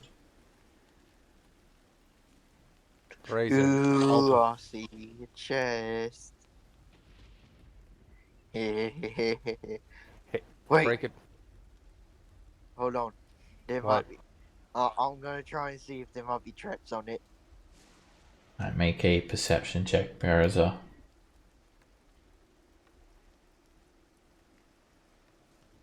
Six. Can't see any traps. Looks good to me. Then I'll go ahead and open it. It opens easily and it's very old, and inside it there's a stench, a pile of moldy, ragged, wet clothes and bundles of paper mush mixed in around. Pages are all rotten, stained, and their meaning has been lost long ago. The clothes are slimy. Not very nice at all.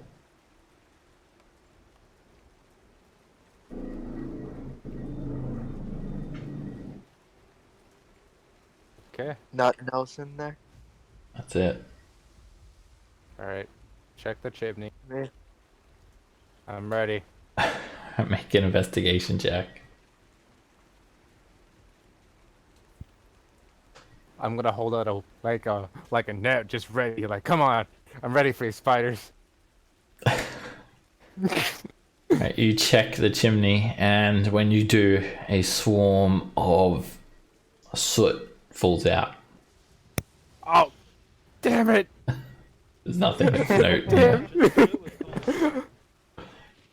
First slime, now it's what's next? I got a 1. Ned chuckles a bit. Is that why you're looking for ghosts? Up in the chimney?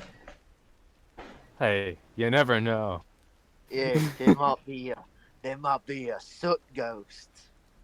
Well, at least you guys are very thorough. I'm sure if there are ghosts here, you'll find them. Damn, too bad those clothes are wet. No offense, but this ain't exactly my style.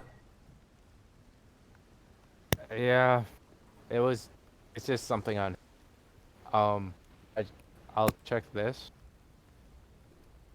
The mattress? Yes, it might be It's, something. You go through it, Up. and it's basically empty. All the stuffing's moldy and it's been pulled out, and looks like someone's already thoroughly searched it, cut it open. Nothing of value. In the Alright. chest, you said there was paperwork?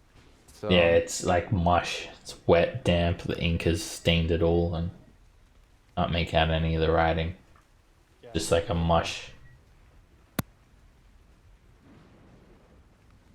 Alright, Bereza moves up and opens the next door. And this room appears like it's used for storage. There's a large, ill-made oak chest standing under the window, the lid closed. Elsewhere in the room lies 3 broken wooden chairs, 2 splintered wooden buckets, and a mildewed sack. Just inside the door is a heap of clothing. The garments have collected little dust, appearing to be placed here only recently. Ah, damn, that's my clothes. Ned goes over and starts rummaging through it.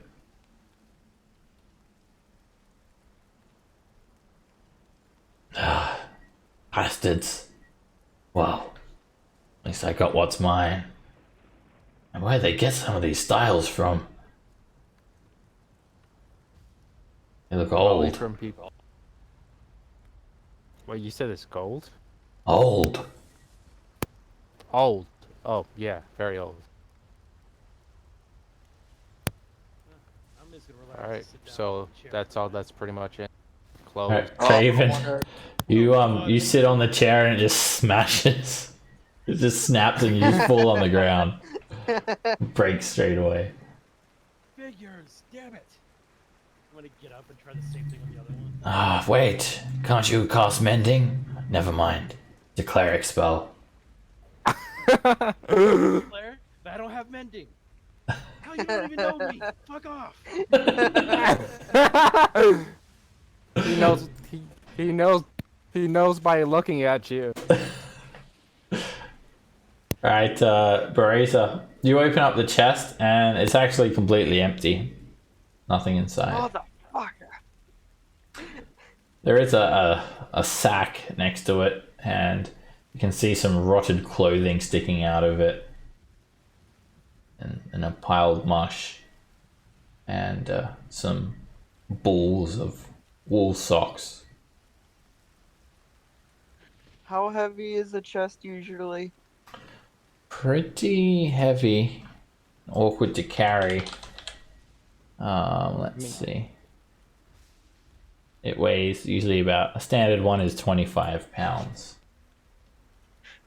Oh, He- I'm We gonna could just pick put it it in a up bag and of throw it holding. out the window out of anger.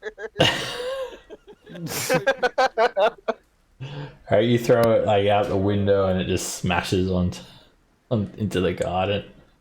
Gee. It looks like Saltmarsh has really sent their finest adventurers to look for these ghosts. Well, we did. I'm trying to lure them out. You see. Alright, well, I'm sure you're all satisfied now. Forgive me, but I'm a little uneasy after what happened. I would suggest we leave now. Just a little further. Once we're finished, we'll leave. We got another 3 more rooms. I think we'll be fine. Okay. If you're uneasy with your appearance, I could change you, make you look different. I mean, I have my clothes now, but these will do. It's not the most important thing at the moment. As long as I have something covering me from the cold, I'm happy. Yep.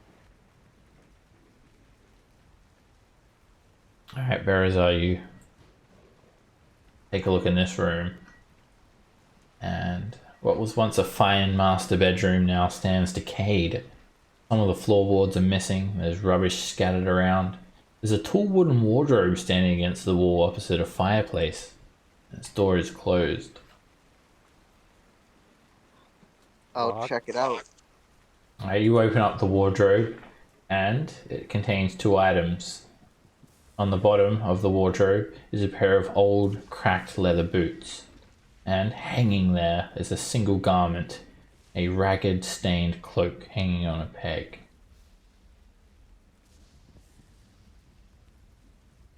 Ooh, I think I might know what these are. I'll go ahead. Do you? Maybe.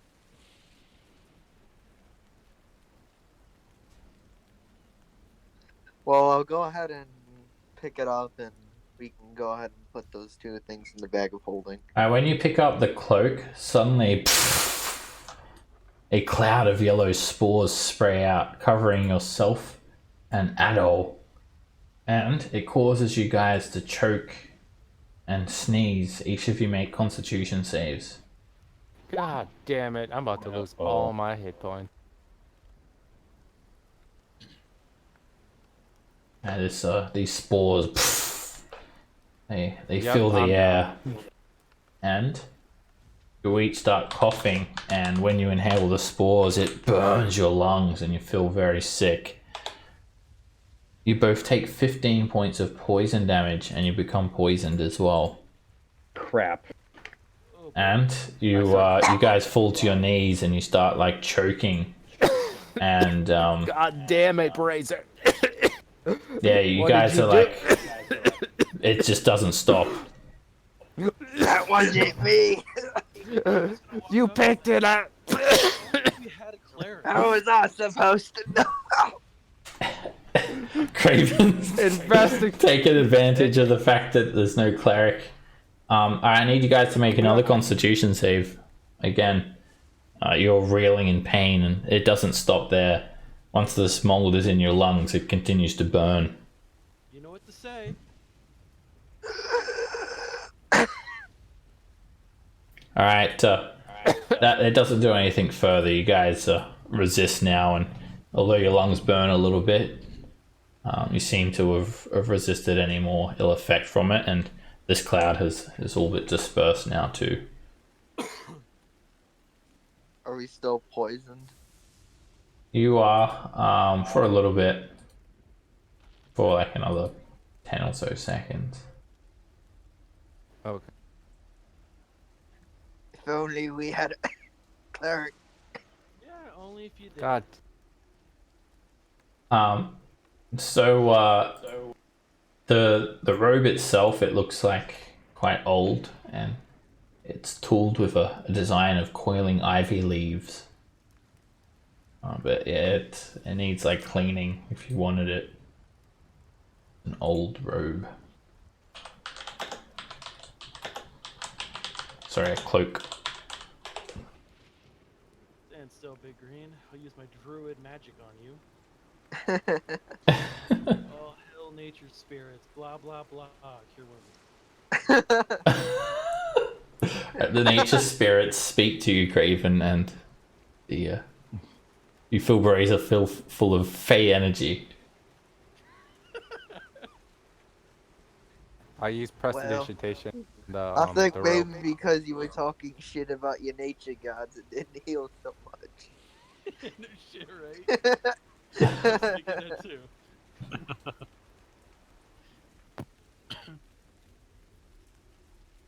I wanted to use precipitation on the rope.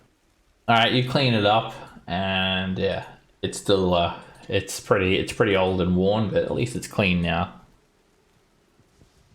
So yeah, you could wear. It's just like a sort of like an elvish design. Yeah, just a cloak. It's worn, but What we need to do, like, to figure out what it is, we would have to take a rest or something. oh, it's definitely not magical. It is tattered and old, and some of the thread is missing. Oh, Well, let's check out the boots, I suppose. Hey, All right, Merlin, everyone you back check up. the chimney for me?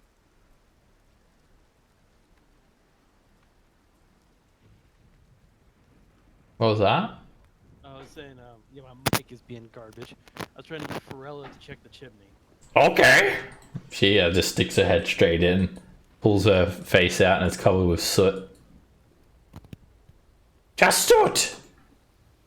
All right, fair enough. Doesn't taste very good. I can't imagine. Okay. Next one, I know check. I'll grab the boots. They some of like the leather like is missing. There's like holes in the bottom of it. They're cracked. And you don't even think you could like give them to someone, like give them away. Do they have anything in them? Just mud and crap. Yeah. Insect droppings. I just throw them back into the wardrobe. Dust sort of comes off of them, and they crack a bit more, and they almost crumble apart in your hands. They're that old. You can't think of any use for them. No one would want them. Just a pair of old boots.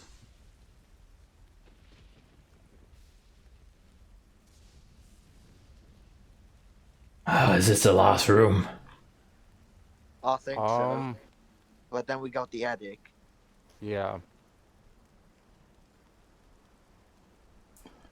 Right. There is rubbish scattered around what once was a fine guest bedroom. There's evidence of a rodent infestation, and there are webs hanging in the corners. You see a four-poster bed standing against the wall opposite the fireplace. The woodwork is worm-ridden. Hello. Hi, cleric.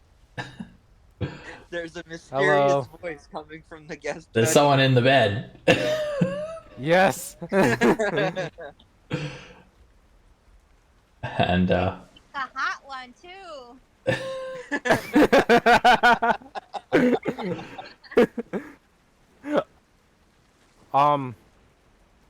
Brazer, Laurent, and Forella, do you guys want to just take a rest right there in that bedroom for like 10 minutes? I mean, once we check it out, yeah. Okay. The drape, like the curtains from the bed. Oh, sorry, it's not a draped bed. So I'm sorry. The woodwork in the bed is worm ridden. There's holes, and it looks like it's got termites as well. And there was a curtain that screened the bed hanging from the roof. But it's torn and stained, and just strands of it hanging down now. There's no bed linen, but the bed seems to be intact. All right, you can just go through the door. Then let us look in. There's a maniacal laugh going on. Yes. Is that the ghost? Yes. I'm scared now. I think I lured it up. I'll throw the chest out the window. We're on it. Oh, I feel my save. I'm scared. Fruella jumps on the bed. Oh, it's good.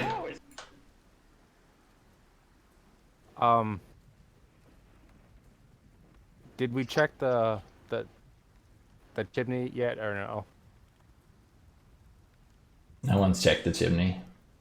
I guess I'll. There's been lots of spiders and chimneys. Right, there are a lot of chimneys in this place, and you check that chimney out. Oh, there's nothing in there. Okay. Just a disused fireplace. Okay. So you guys are okay with just 10 minutes in here? Yeah. LaRon, Brazer, and Ferella, I am casting catnip. Rest up.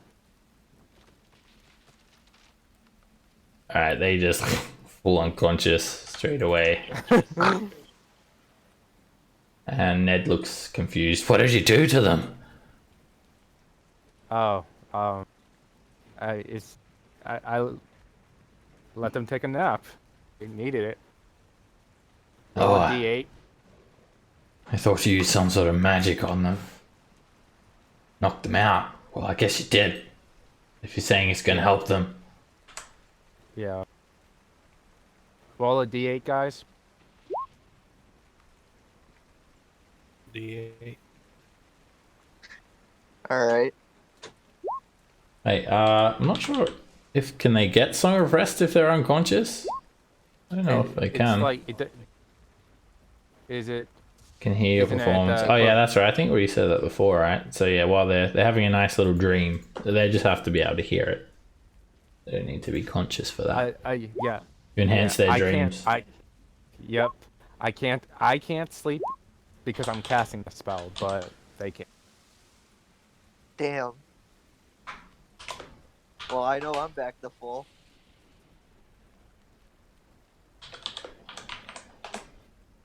Gorilla rests. She uses half her hit die. Okay.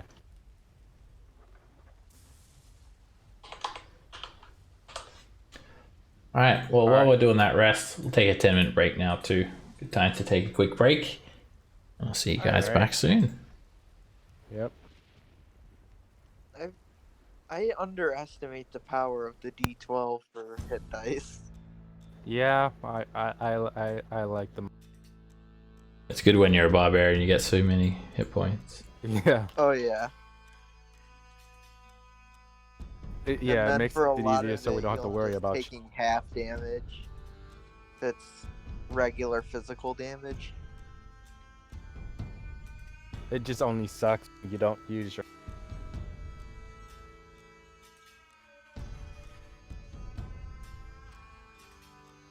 And for like each level with my current con, I get 10 per level. Yep. Which is good.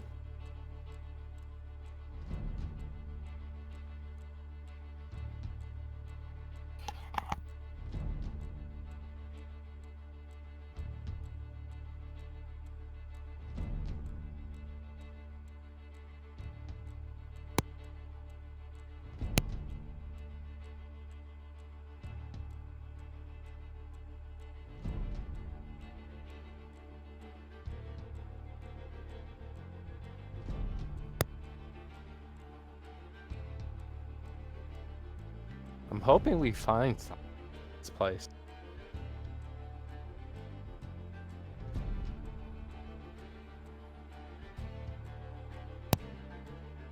I don't know. I think we got mostly everything, and I think the only thing that could have been really good is where the tentacle monster was, if there was something in that water. Yeah, I was kind of worried about that tentacle monster as well. That's why I was trying to use my skills not to get hit, because like when you see something that big, you're gonna be on edge. Yeah, no, that thing's dangerous.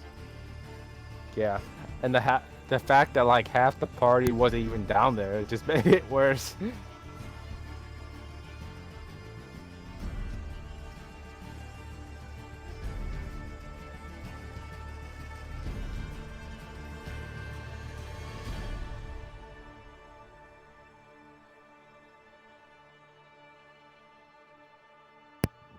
Alright, Adol, are you actually going to use that sword or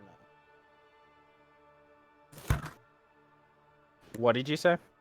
For our Saturday sessions, are you actually going to use that big ass sword or not?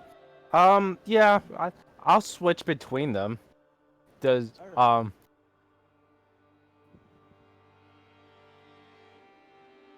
I still want my belt, infinity belt. Aware, but you're not gonna get it at level Huh? 8 or 9.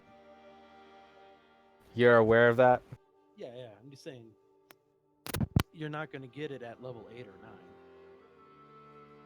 I mean, it's possible. I never get anything anyways, and that's all I really want. Well, I mean, you don't like most of the things I hand out. That's why you don't get a lot of things. I mean, a lot of the things benefit the other players. True. I mean, the stuff that you gave, I think it was like I get advantages on certain saves already. So I'm like, how does that benefit? Did anyone tell you about the alchemist gloves? No. Alright. It allows you to cast fire shield 3 times a day, and you can do produce flame. Are you gonna let me, a barbarian, cast spells though? The gloves allow you to do it. Oh, okay. I mean, with that tattoo, you already get fireball. Yeah. Yeah, but that's like imbued in me though. Yeah. That's the difference. I'm just saying, I don't know who took what, because I leave that up to you guys. I'm not part of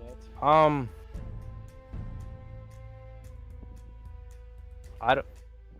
I don't know what Nick and Luke took, and since I wasn't there, I didn't really expect to get anything. I mean, if they're not going to use it, take it. But Luke got some enchanted, basically, exploding marbles. Oh, you gave him some exploding marbles? Basically. But yeah, yeah, I'll use it. I mean, like, because if something's resistant to it, I'll just switch. Just don't forget, you can always give it magic properly. Like I can give how? You know, you just pay the +1 price and you make it magic. I'm not trying to spend all my money, though. I know you want me broke, so I don't get my belts. Yes, I want all your fake gold. Huh? I want everyone's fake gold. Yep. I'll just give it back.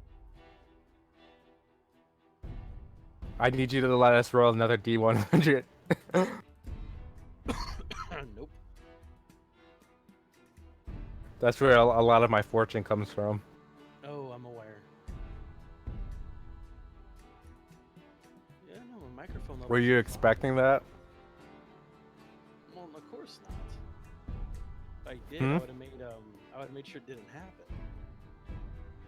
Oh, okay.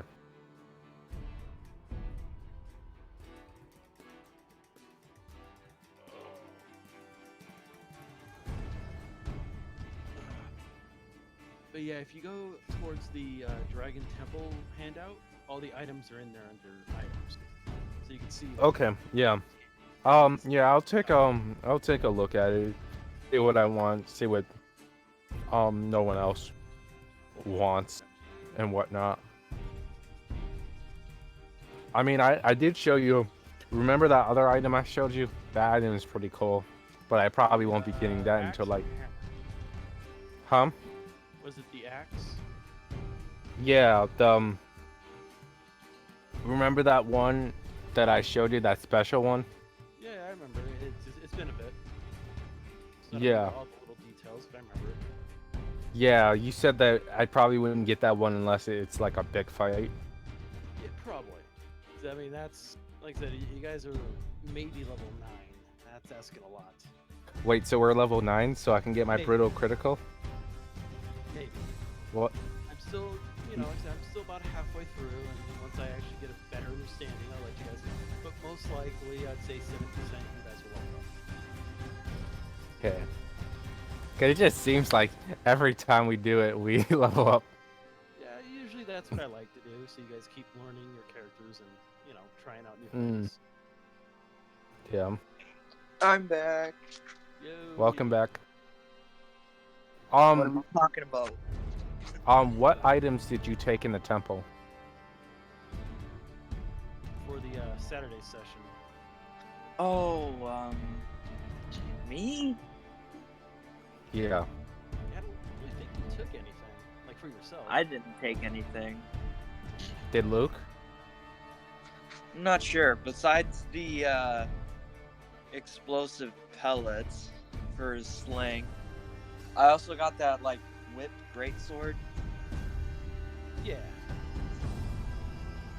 It's a great sword that can whip out to 15 feet. Oh is my god, that cool. was. Yeah.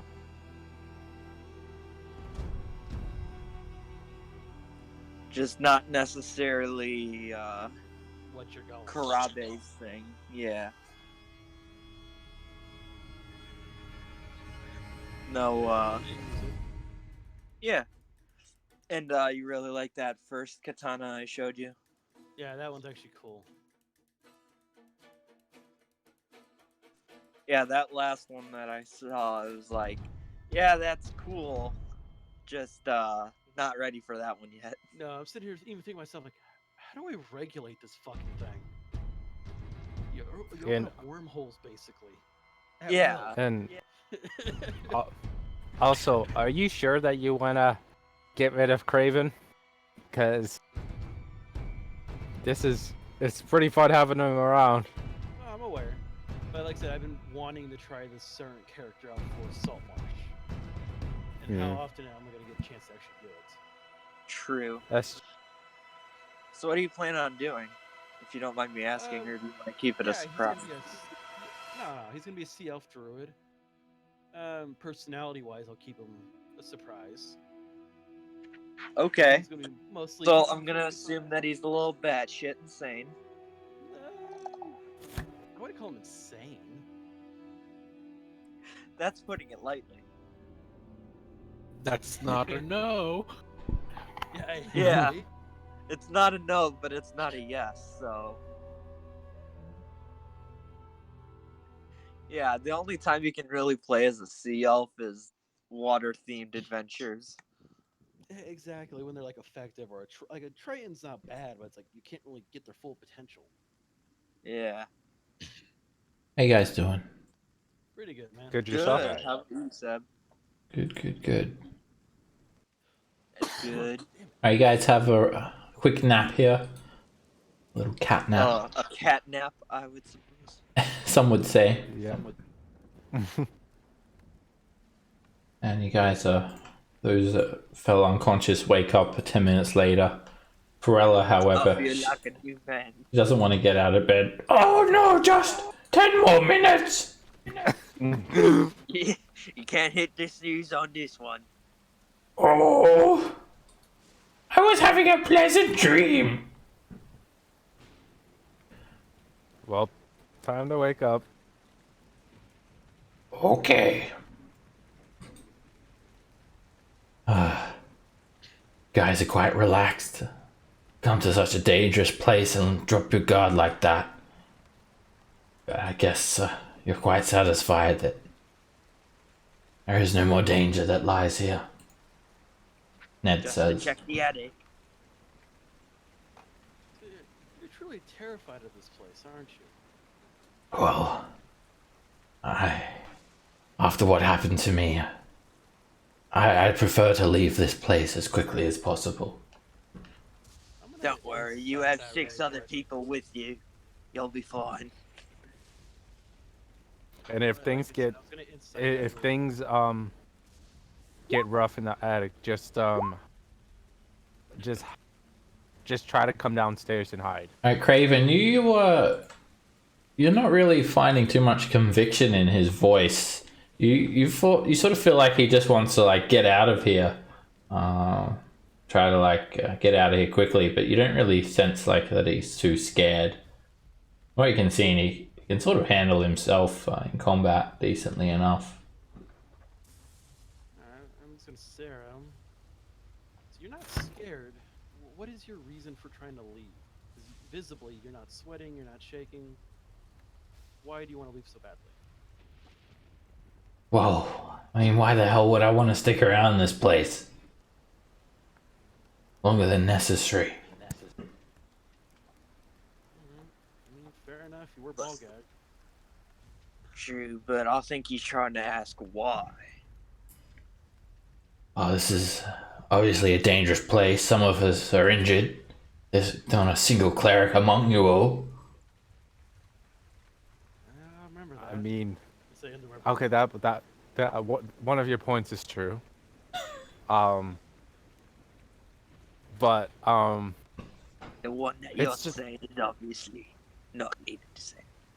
yeah. But yeah, like I said, if things get rough, just hide and we'll take care of it. Okay. All right, sure. We appreciate you coming with us. But yeah, like I understand that you went through a traumatizing experience, so you can just stay in the back. Just make sure. Yep. Wait, I kind of got an idea for how we could get up into the attic. What? So we take my crowbar and we wrap it with rope, and then we swing it up there. I mean, I could just mage hand and put a rope, like tie a rope up there, or do your crowbar.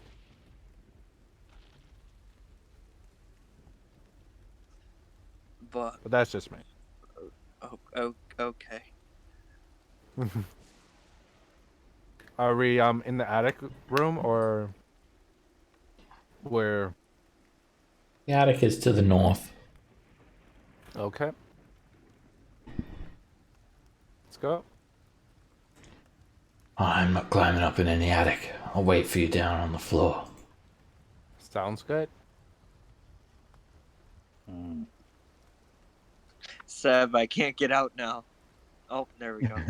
You're trapped. I was like bumping my whole body against the wall. Oh, Kira's went too far. Make a dexterity save. Kira falls out the window and dies. Oh, great.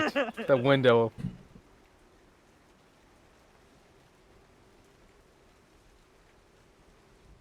I think we pretty much checked everything out.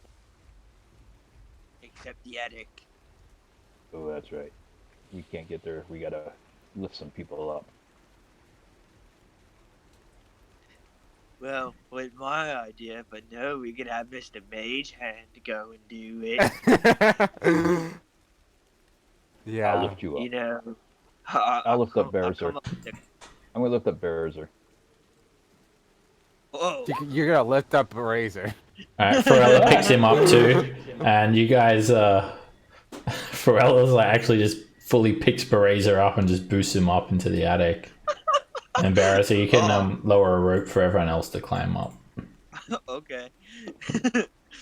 I was not expecting that. So which one is it? These stairs? Yep. Alright, Ned doesn't want to come with you guys, and he just wait fine. down here for you all. You can't climb up through the hole in the floor of the attic. And it's very dark up here. I'm gonna turn out the lights. I'm gonna probably I'm gonna cast light on Kirif. I think he's already got it on. Oh, okay. Alright, you come up into the attic through this gaping hole in the floor. Shows where the top of the staircase used to be before it collapsed. You see some grimy cobwebs on the walls and ceiling, the floor covered with broken furniture and other rubbish, and little slithers of light peering in through the holes in the ceiling. It's a large room that extends the entire length of the house. I'm gonna check out this crate over here. You crank it open with the crowbar, Berazer, and there is just some mold inside. A little pile of mold in the bottom of the crate. Alright.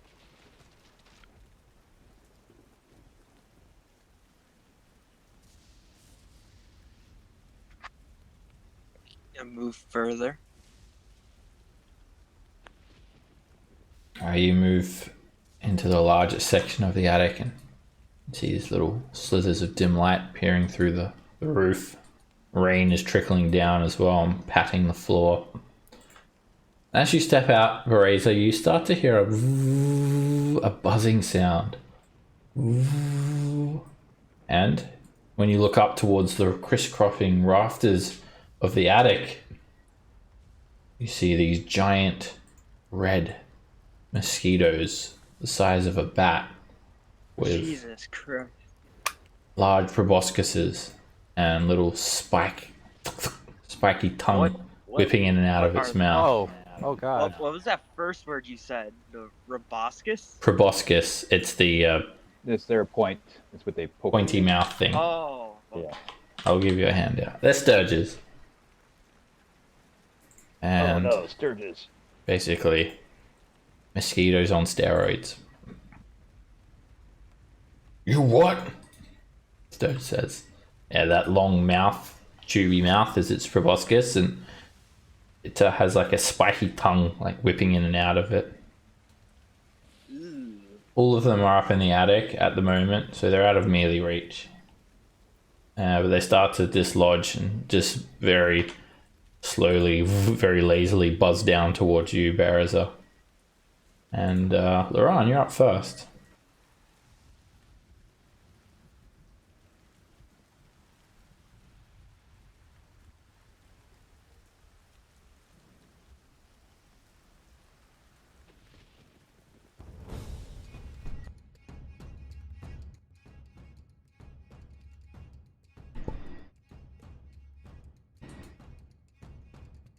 I think you might be muted there. Can't hear you. I'm gonna shoot this one over here. Okay, I don't have half Why cover. didn't we kill all the spiders?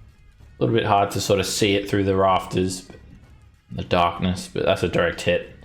And the firebolt just hits the Sturge, and there's a tiny little fiery eruption. The Sturge is just shot out of the air. Cruella runs forward. Oh. And when she steps here,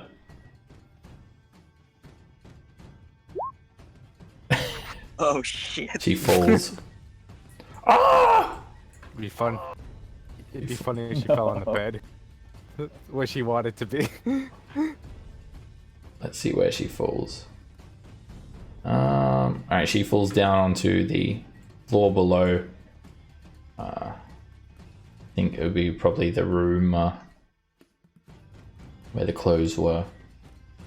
And there's a big hole in the floor now. And she yells out, I'm okay! I think I teleported!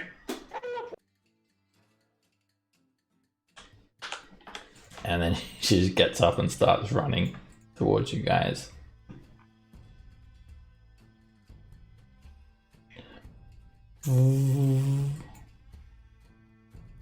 Sturge buzzes down towards you, Bereza,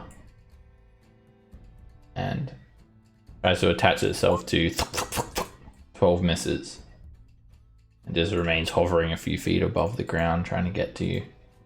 Another one buzzes down towards Adol, and it hits.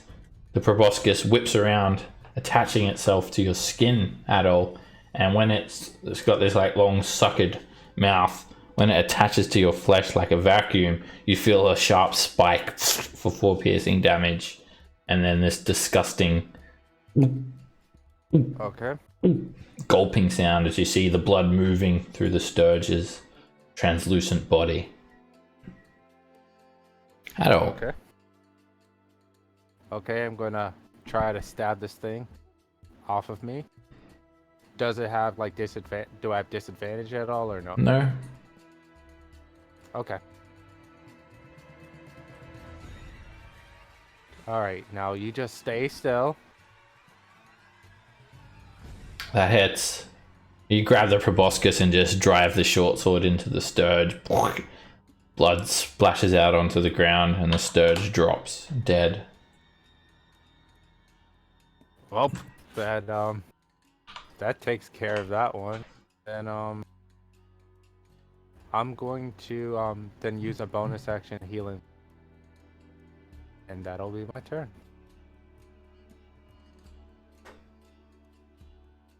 The blood loss. Are your spell slots right? It says you don't have any spells left the first level. That can't be right. Yeah, that's not right because I never used any spells. So, Oh, I didn't use any spells. You've got like all your spell slots empty. You've got to fill them up. Oh, okay. Okay, yep. I'll make sure to do that. Yeah, because... Yep, no problem. Alright. Yeah, I only... The Sturge buzzes down, and it also tries to attach itself to Adol. 15 is a miss. You step back, keeps buzzing towards you. The Sturge goes for Bereza. And you bat it away. Using your axe like a fan, it sends the Sturge I'm not a cow. flying back a little bit.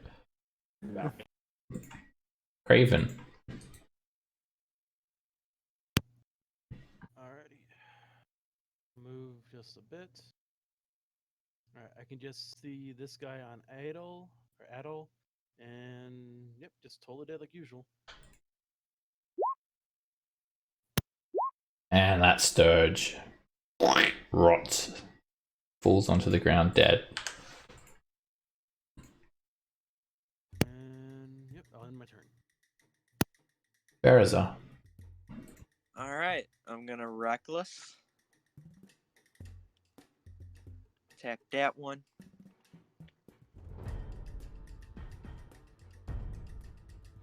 That hits. And you just use the flat of the great axe to just squash it. It splats onto the ground, dead.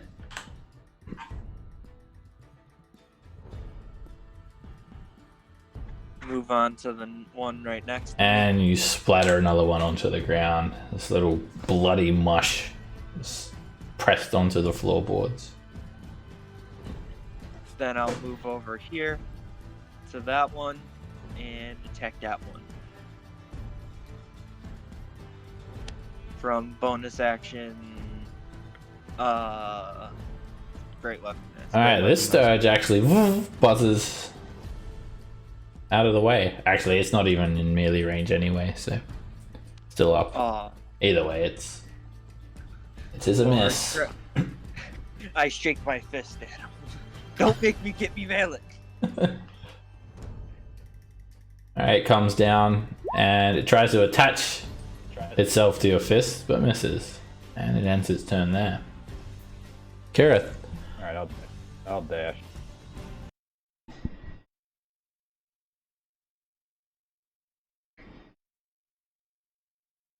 Great. Laron.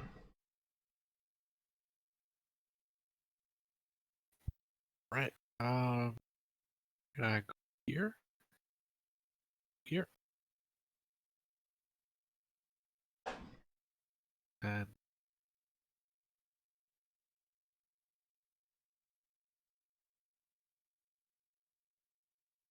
right. Shoot this one. It's a miss. Firebolt hits some of the wet roof and disperses. You hear Umbrella sort of yelling from down below. I'm coming! Help me! I'm coming! Ah, damn it, just stop moving. Adult. Alright, I'm right here, and will it have half cover or no? If I was to shoot a long Would. Isn't it like right next to me? Yeah. Okay, how about this? If you draw a line in between you and it goes through another creature, basically, cover. I thought that didn't apply to friendlies. It doesn't matter if you're a friend or an enemy. Any creature counts as a half cover. I did not. Okay, I'm gonna try to longbow attack it. Alright, you drop your swords on the ground at all, pull out your longbow, and you fire at the Sturge. The arrow narrowly misses, just skims its wing a little bit and sends it sort of spinning around in the air slightly. Alright, my turn. Craven.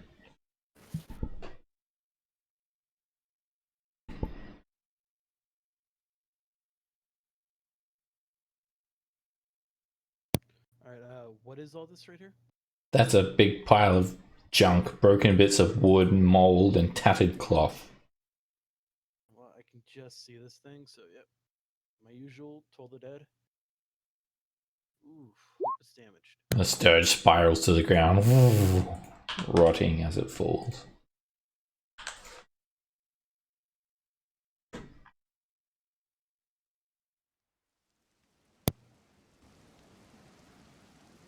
guess after seeing the all clear, I'll search through all this junk right here. Yeah. You hear a little bit of arguing coming from downstairs. It sounds like Fruella is arguing with Ned. What? Razor, get down there.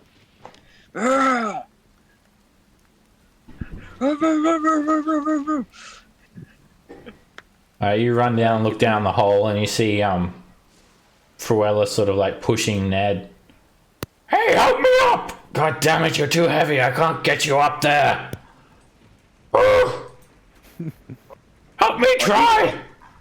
Are you calling my wife fat? Look at the size of her. How the hell am I supposed to lift her up? I jumped down there and grabbed him by the throat. It's a 10-foot drop. I don't care. Alright, you jump down there and you fall onto the ground, taking 5 bludgeoning damage. And you grab him by the throat. He just looks shocked. Get out! What the hell? What's the big idea? Go with me! You're choking me! You don't call my wife heavy like that. Oh, look at how. Look at these arms and look at her. How am I supposed to lift her up? Just say you can't lift her. That's what I said. But you called her too heavy. I said look at the size of her. How am I supposed to carry her?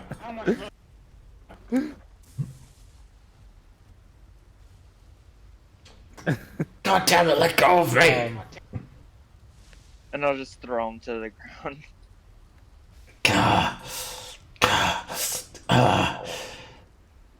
He backs away from you. Forget you. I'll find my own way back to Saltmarsh. And he walks off. No. And don't let the door kick you in the ass. Oh, thank you, Marisa. You is the smartest, strongest. No one insults anybody in my party like that. I was trying to get him to help me up, and he was saying I was squishing him. Well, he's gone now. Oh, thank you. Can you lift me up? Yeah. In fact, I don't even want to go up there anymore. I have everything I need right here. But everything you need right here is gonna go up there. Could I start investigating? Okay, meanwhile, while this was going on, Adol and Craven start searching around through all the junk here. And both of you make investigation checks. You said investigation or perception? Investigation. There is some sacks with some old clothing and rags, bits of broken furniture that look like they've gone into ill repair, and all sorts of crap here. You start rummaging through it at all and you don't find anything valuable. Well, they're checking that side. I'll check this side. You can make an investigation check too, Laurent. And same if you stay, you just pull up some like bits of a broken chair, some moldering crate, some old wagon wheel, and cause you also just find just junk and crap, old neglected furniture. Beautiful stuff ever. Look what I found. There's one thing that you find, Laurent, and it's sort of just resting in on this crate over here. It's a small porcelain doll, and its costume to look like a sailor, and the doll's eyes seem to be made from 2 pieces of jade stitched onto the doll. God. This thing's always giving me the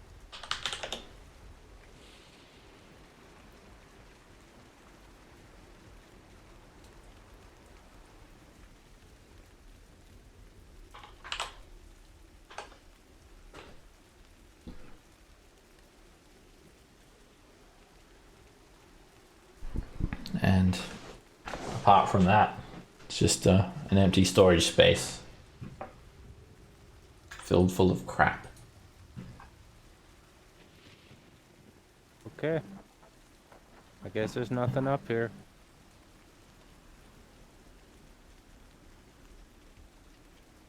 Let's go back down.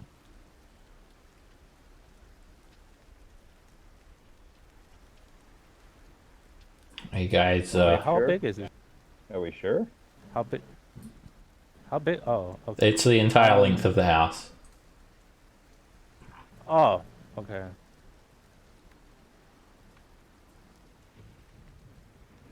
Well, there's nothing else up here. We looked. You guys have all investigated.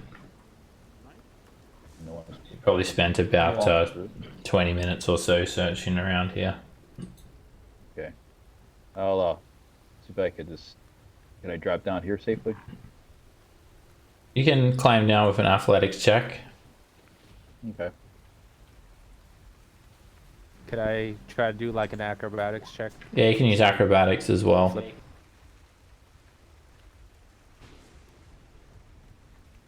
Because you climb down and you arrive in the so let me put you there. You arrive in the room with the clothing, and I'll just put you guys all together. You get down one way or another. You can help each other down too. I'll just put you guys all. And that's what I do. Look down and everybody go, catch me! Well, Hey. Mr. Ned is Hey, gone. what happened? What? What He, happened? deci- What happened? Kill him? he insulted Fruilla, so I picked him up, told him what was up, and then he decided that he had enough and left. What did he say? He called Fruilla fat. Oh, Well, he ain't lying, but okay. Was that in character or out of character? in character. Wisely, adventurer. Kirith wouldn't say anything. Kirith has never said anything about her weight. That's me. That's right. She looks more You keep your strong mouth and shut. powerful to me. She's got lots of women there. I'm a size 6. Well, maybe we'll run into him. It's Well, maybe Oh, we'll a run giant. into him. And then she later whispers to and see if he's Braza, okay. 6 comes after 18, right? Yeah, I think that. Well, maybe we'll run into him after. Later on down the road. Guess it's time to go. We investigated.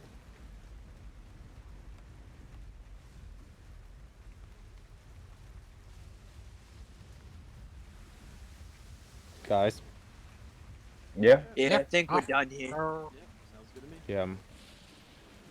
You guys head back down the stairs to the kitchen.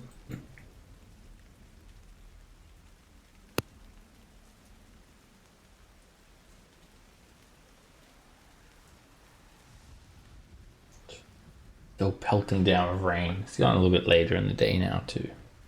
Just falling on night.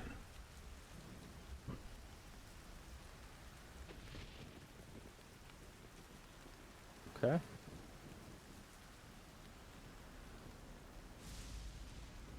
Still see the bodies of the giant centipedes strewn across the ground here. Rain just splashing in through the open windows. Should we How about we go downstairs and stay sleep here for the night? Yep.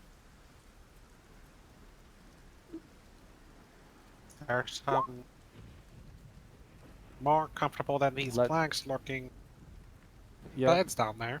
I still feel that we should try to take watches throughout the night. Yeah. We never know if any bandit.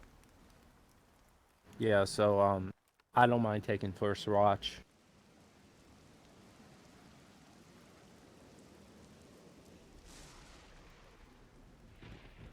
So wait, are we going to those beds? No, no. You can pick anything, really, I guess. Okay. Yeah, let's go downstairs. Yeah. Let's go downstairs. Might as well. Yep.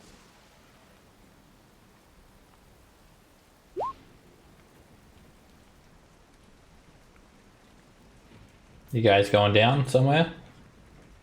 I thought we were. Yep, we're heading going down. back to- Well, it's raining, let's so pick a room. Yeah, let's just pick a room and go ahead and make the rest. Long rest. yeah, that. Yep, let's. Sure. Yeah, it's raining. Yeah, it's raining out. It's getting late. Wouldn't be Alright. wise to go out. Let's take the secret entrance. Go downstairs. Oh, Rest. okay. Well, we went the And long head way up. again. Alright, you guys head back into the cellar. Using the trapdoor to go down. This time you don't get spooked with any magic mouse spell. Descend to the cellar once more.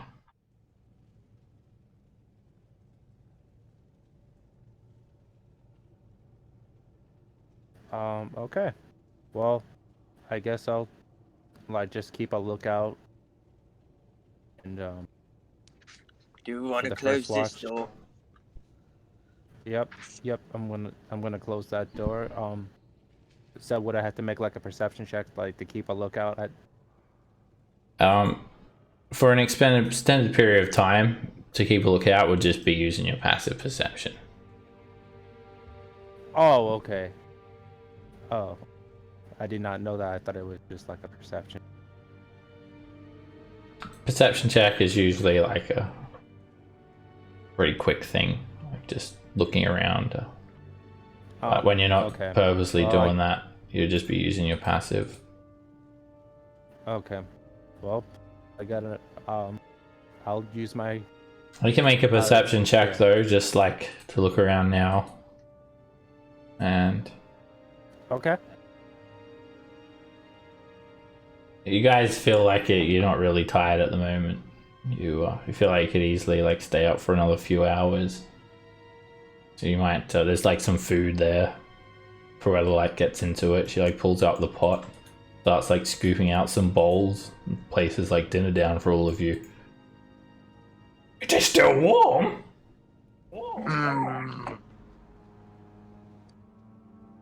The corpses of the three bandits are just like piled in the corner.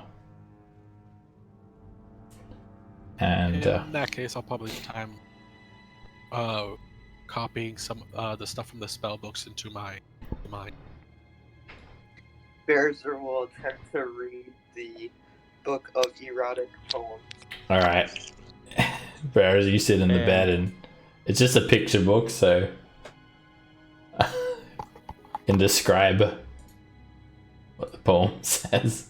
And Laurent, you get in 2 hours of spell scribing time, so you could learn a first level spell, and it would cost you 50 GP. Or if it's from your school of magic, fit 25. While you're doing that, looks like Barazer and Craven jump into bed. Gareth stands at the bottom of the stairs. Laurent sits at the table here and scribes into his spell book. Fruella just cleans out the cooking pot of food. Adol looks around, keeping a watch out. You notice something, Adol. Oh. Something that no one saw before. It's this wall. What? Oh. Wait, what? Way to go. There are some footsteps. Footprints, I should say. They look rather fresh, and they're leading from the bottom of the stairs over to that wall. And they end at the wall. Okay. I'll take a check. I'll check it out. You follow the footprints right up to the wall, and you can see a clear seam disguised as the wood panels on the wall. It's a secret door. Okay. I'm gonna start trying to peel it open.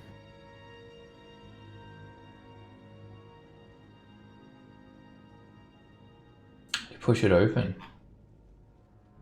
and what you find is a natural looking cavern, a passageway. It declines through a set of worked stone steps. You can see slimy walls, moist floors, and torches burning in sconces, illuminating the passage quite brightly. Oh, okay. I guess there is more to this place. Yeah, we definitely missed something.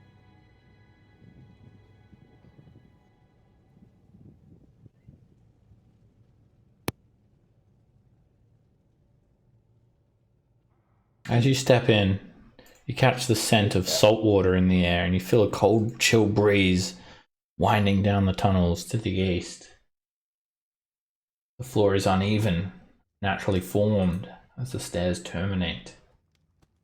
And you see You guys remind me of that boathouse. see a brightly lit passage leading off to the east, and a dark cavern to the south.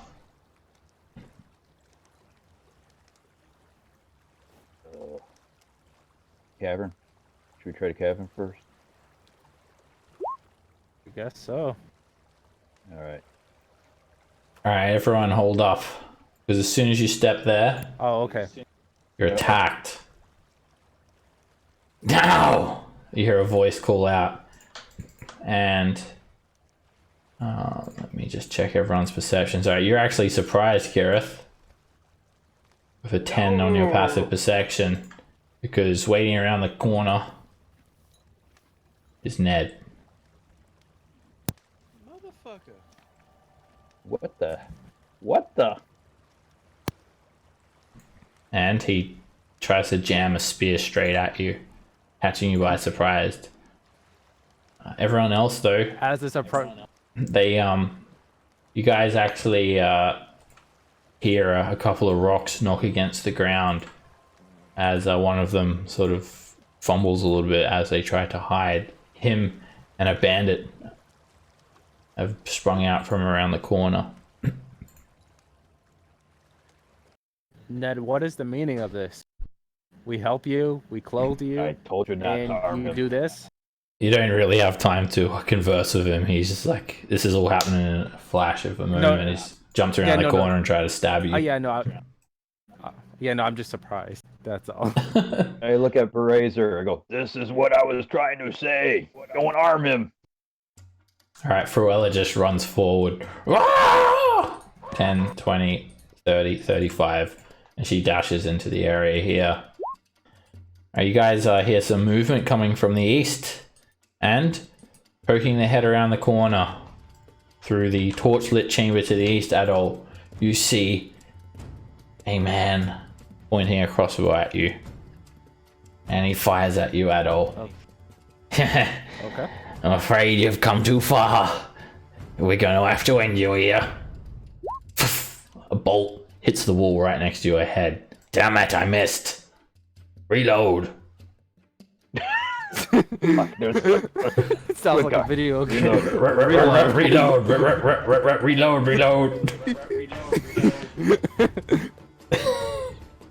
Alright, there is a dwarven man armed with a cutlass. Ah! He just roars, and he comes in at Fruella. And Fruella just headbutts him back. Oh! God damn it! This fat bitch broke my nose! Bereza. You see a raid in Bereza's eyes. Right, Craven, the back of your neck is just covered with Bereza's spit. It's a living. I run over here with my rage. Alright, it's a bit of a squeeze through there, Bereza, and it costs you 35 feet to move there. Yeah, I got 40. Alright. Something happens when you step there. Uh-oh. Well, Something drops from the ceiling onto you. It falls on you, and at the same time it also falls on the dwarf. A green slime. It like leaps from the ceiling and it covers your flesh and it burns. It's like an STD. Oh boy. Alright, so it's the hag.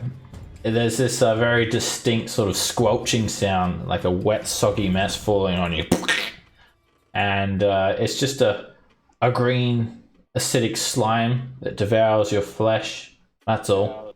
It's bright green, wet and sticky, and it practically leaps You from make the it seem so normal. practically leaps from the ceiling, almost like it's sentient, but it's still just like a natural sort of slime. And when it leaps onto you, you and the bandit both take acid damage. All right, Bereza. You take 6 acid damage, and the dwarven bandit takes 4. Ah! And it's clung to you, Bereza, and it keeps on burning you. And would it take an action to get it off me? Yeah, you can try and like scrape it off with an action. Alright, well, Berzer's in rage mode, so he's not gonna think about the slime that's on him. And speaking of which, he's using his last rage day. And he's gonna swing at the dwarf. And I'm gonna recklessly do it. Alrighty. Oh my. You try to swing Bereza and the acid burns your arms. It causes you to sort of miss swing a little bit. A 5 misses. And a 13 hits him.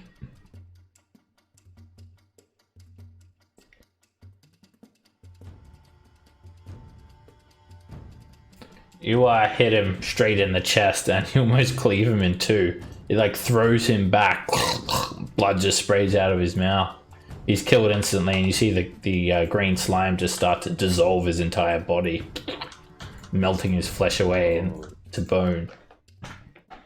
And then with my remaining 5 feet of movement, I move up to Ned, and from Great Weapon Master, I will take another swing at him. Oh, wait, actually, you used your bonus action to rage. Oh, right. Just ignore this roll then. You're gonna die. Ah, son of a bitch. Oh my god! Placing your hands on me, or perhaps I'll murder your fat wife first. I'm gonna save you for last. To be honest, I wasn't trying to help her up. I was trying to push her out the window, and I wish I did. It seems you're stumbling on your words there, brother. I just look at Brazier, just finish him off. But I'm going to go after the I was person. worried about the people of Saltmarsh. I didn't know what earthquake of that magnitude would do to the surrounding environments. I'm good. You better I'm gonna go after the person. But then you realized we had no cleric, and so you were infallible. Adol, I'm you gonna go after the person rush that- this guy. It's very dark down here, Adol. And he's actually in complete darkness, so he'll be attacking at disadvantage. Oh, okay. It's just on the edge of the torchlight. Okay. Well, I have a +7 to hit, so let's see what I can do. Rolls a nat 1.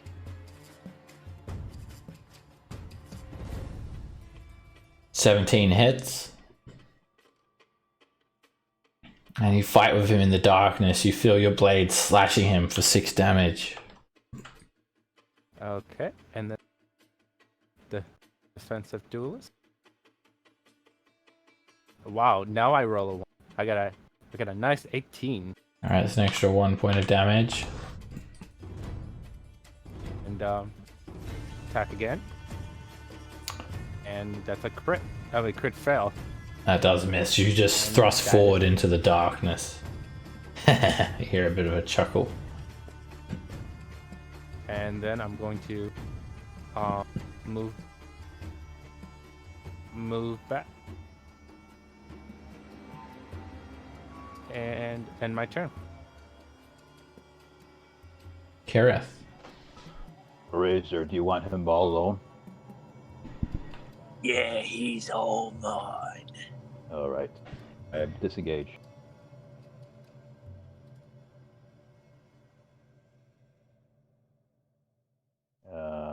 Guess I'll have to dash get through here. You use a disengage action. Oh, if you want, so I can't dash. No, yeah, I got it. That's 5, 10. All right, that's 10, 15, 20. I got to stop there, right? So. Yeah. I can't go through enough.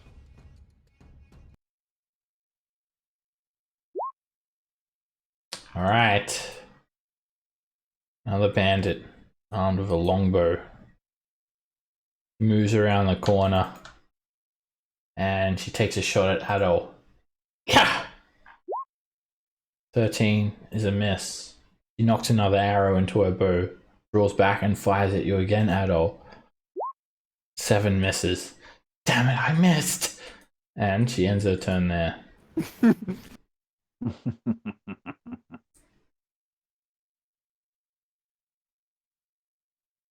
Is the audio working for you guys?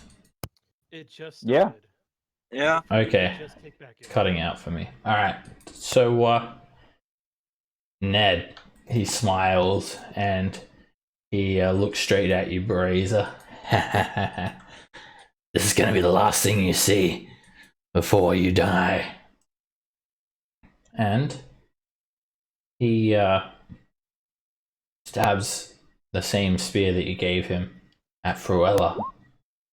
Whoops, have him on Whisper. He gets a 17 on the attack roll and hits her for 6 piercing damage. And he stabs straight into her. She looks down at the wound. Oh! Oh! It burns! And he's poisoned the blade. Luckily, she resists it. But he swings again. Ah! And he stabs her again for another 7 damage. Ow! And he resists the poison. And then Ned uses his cunning action to disengage as a bonus action.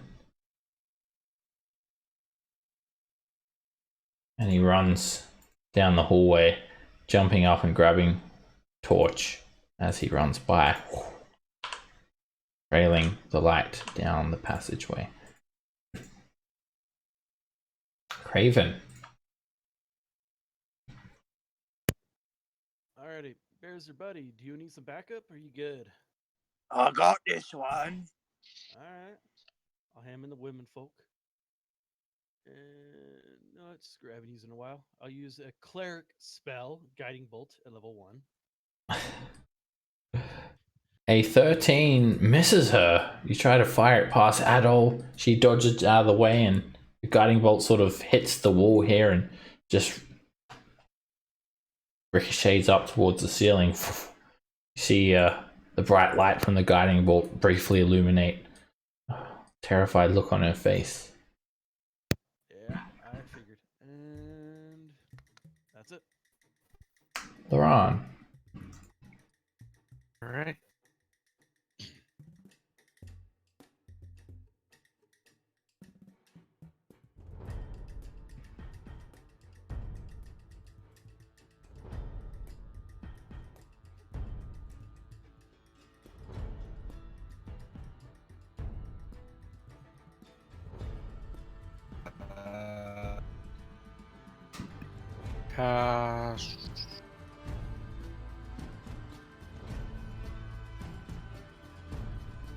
Scorching ray at this one.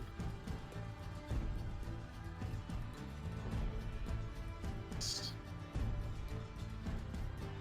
21 hits. 8 fire damage. And do it 2 more times, right? Yeah, you got 3 beams in total.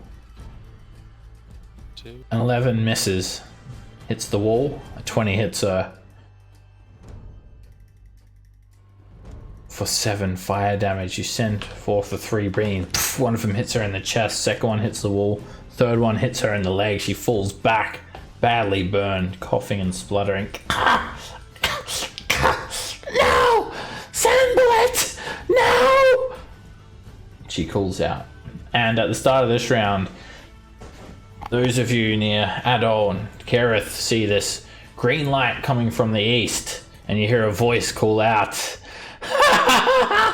"Fools! You've seen too much now! Time for you to die!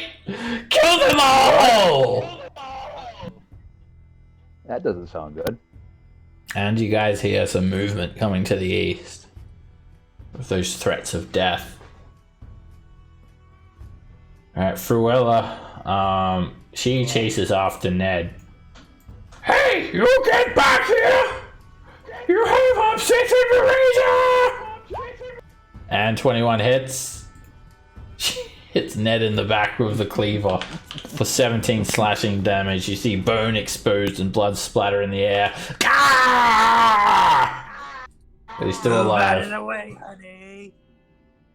Sorry, hey, Ira, do you mind just muting your mic? You're getting feedback from your microphone. Who? Ira, Adol. Oh. And alright, this bandit here, he draws a cutlass and he runs up to Adol. Gah. Damn it, you. You're a good fighter, but now you die. And he swings at you with a cutlass and he hits, slashing you for 7 damage. And he ends his turn there.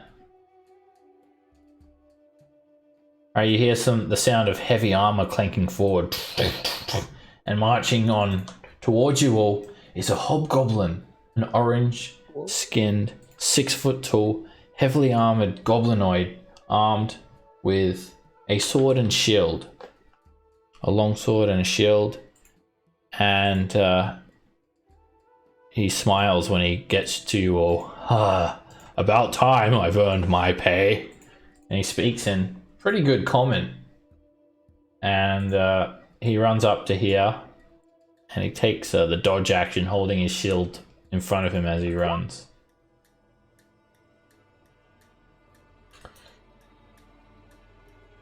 And from behind him, you see another hobgoblin. Don't let them into the cave! Stop them! Kill them! Murder them all! A voice calls out from behind the second hobgoblin. This one armed with a longbow. He draws a longbow and fires straight at Adult. A 6 misses, and the hobgoblin retreats, coming back around the corner and winds of the cave for some cover. Alright, Bereza, this green slime continues to burn. And at the start of your turn, it is going to cause you a bit of damage.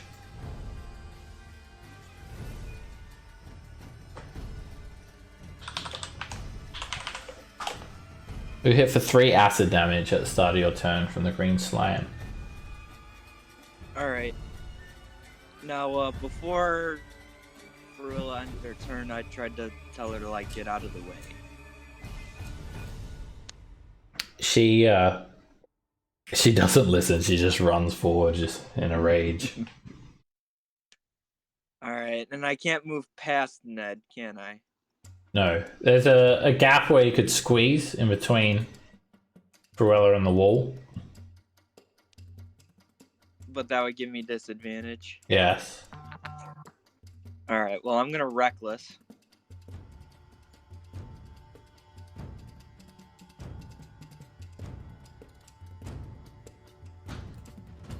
Alright, 19 hits. Gotta give you a rage marker too. Alright, you run forward, and as Fruella pulls the cleaver out of Ned's shoulder, your axe goes into his back, and the axe bursts through the front of his chest. Kills him instantly. I'm gonna have to lose some weight then. Wait, how much movement did I use? I didn't count. Okay. It would have been 30. 30? Alright. 40. Alright, I don't see anything, so... Here is a relatively circular cave, naturally formed cavern, about 25 feet in diameter, and there's nothing of interest here. I think that's all I can do. I can't scrape off the acid, can I? No, it's an action to do that. Guess I just end turn. At all. Alright. I cast Shatter at level 3. Alright. You throw your hands forward. There's just an explosion in the middle of these 3 creatures, and you see the woman go flying back, instantly killed. The bandit in front of you, he's also thrown back and ripped apart, his clothes shredded, as is his face and all of his flesh. And finally, the hobgoblin makes a con save, and it fails, and it just breaks his armor apart, killing the hobgoblin instantly. All 3 of them just explode. Is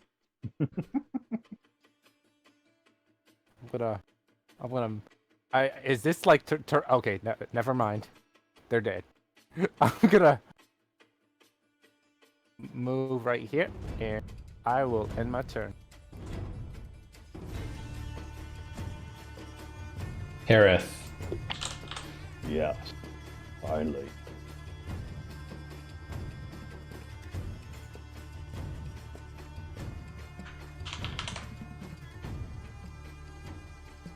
I'll go there and I'll put dodge on.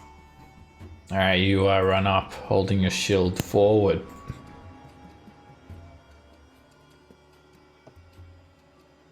Alright, as you look to the east, Kareth, you see a cave here, well lit by torches, and standing in the room is a bald-headed man with green, glowing eyes, and he points his finger towards you, and he cries out. He's very tall, and he has these piercing green eyes that seem to glow, and just an insane voice. I'm afraid you have seen too much now. Sambalet will end you. Don't worry, it will be all over soon. Oh, trying to dodge, are you? Dodge this! And he points his hand forward, and from the tip of his finger, 4 glowing little white comets spill forth. They whiz straight past the bandit and the hobgoblin's head. They go up to your shield, and then at the last second they split into 2. 2 go around to the left side of you, and 2 go around to the right side of you, Kirith, and they slam into the gaps in between your armor as you're hit by a 2nd level magic missile for 20 force damage. Wait, what? Wow. He's a tough one! Finish him off!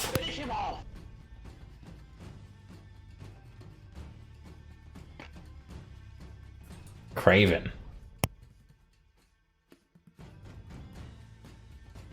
I get behind Kirith and give him a Cure Wounds level 3. That is Whisper, remember this.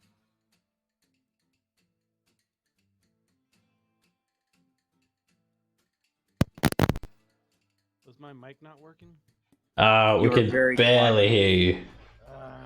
Piece of shit. But yeah, we heard you. You hear, I heard you. You hear Hill Kirith for 13 points. Yep. Sambalet calls out, No! He's undoing all my work! Kill the druid! You're next! Domination! Ah! Kill the druid first! My clothes, I swear! You gotta look the part, Mom always said. I never met Mom. Damn you and your nature-based magic! Yep, that's my turn. Laran. We never took the logs, Just a right? joke. No, this was like Okay. 25, 30 minutes after you guys sat down that Adol noticed it. Still the same night. Okay.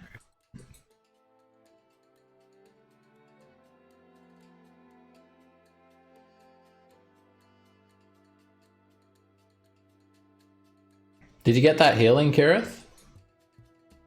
Oh, no, I didn't. Sorry. Who was it? Oh, yeah, Thank it's you. 13. Thank you.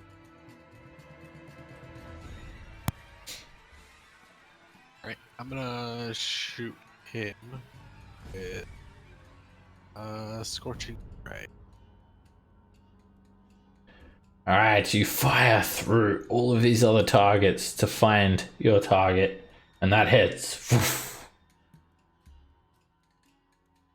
The beam of fire slams into him for 7 points of damage. He coughs. Ah! You have done an injury to Sanballat! You fire another one. He tumbles out of the way as an 11 misses. And a natural one hits the cave roof. Oops.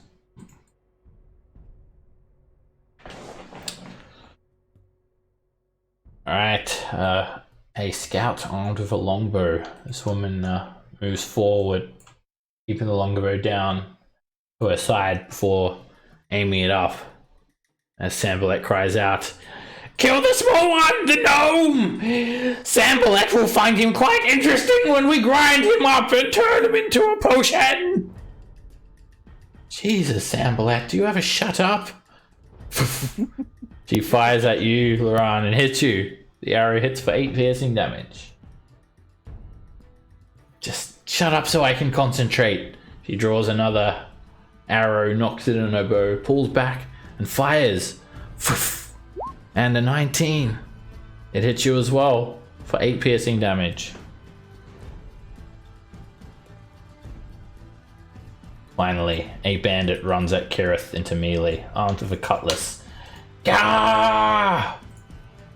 A 16 is a miss as you draw Oriole and parry his blade off to the side.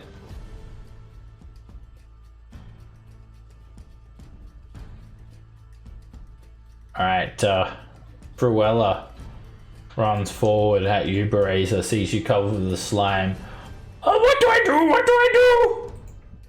Wipe it off. Oh! Wipe it off. Alright, she takes Chopper and like just starts scraping it off you, Razor, and she scrapes it straight off onto the ground. No! And then she looks at Chopper.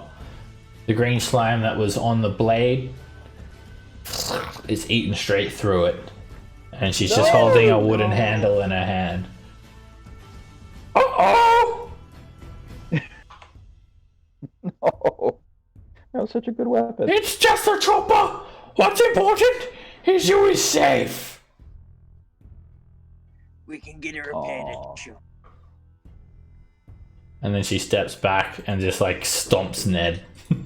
Squashes him. What she does for her turn. Alright, the hobgoblin holding the lion. He squeezes into this area and he tries to grapple you, Kareth. Make an athletics or an acrobatics check. Actually, he's even going to squeeze into this area, so he's got a bit more maneuverability. He tries to grab you and hold you from dodging, but you just push the shield forward and knock him into that little alcove, knocking him back a couple of feet. He ends his turn there. Berzar. I'm tanking. Alright, I'm tanking. Time for Berzer's WWE entrance.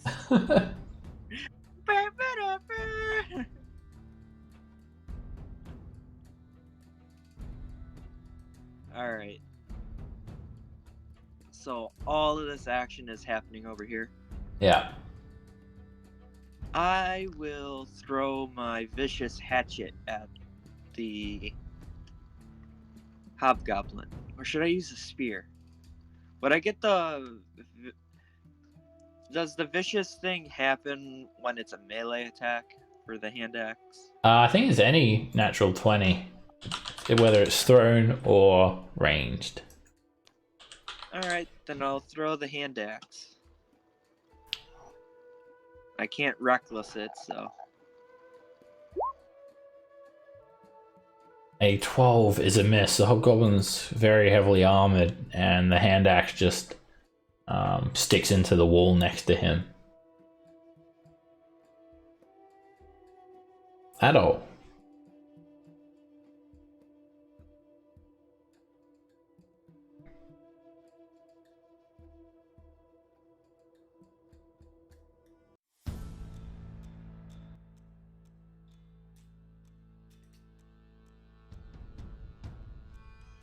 Hey there, Adol.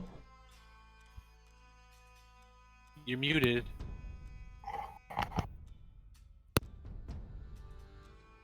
Sorry, I was saying, can I see this person right here? Just, I can see like that like small splint of green bar.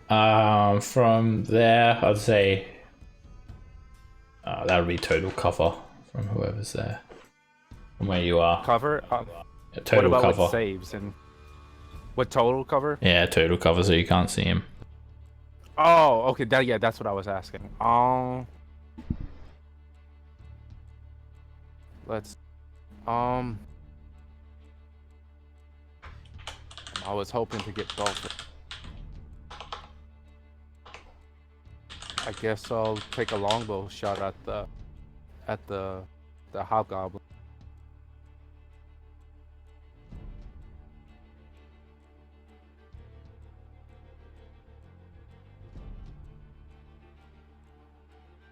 Hello?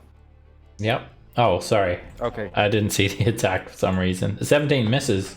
It clings straight off his shield. Okay. Okay. And then I'm going to bonus action healing word myself. There's 7 heals. I should I have 2 spell slots instead of 3. Sorry about that, but It's all good. Yep, and then I'm back. And my turn.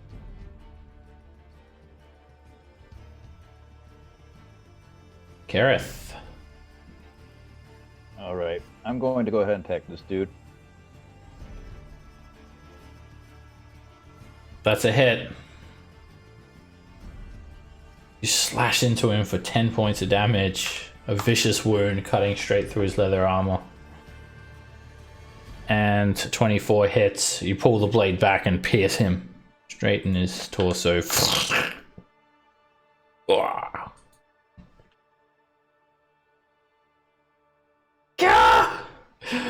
are they still alive? They are quite a match for Sambalet's power. Well, Sambalet is not done yet. Let's see what gnome paste looks like. Try to fire at me, will you? Take this!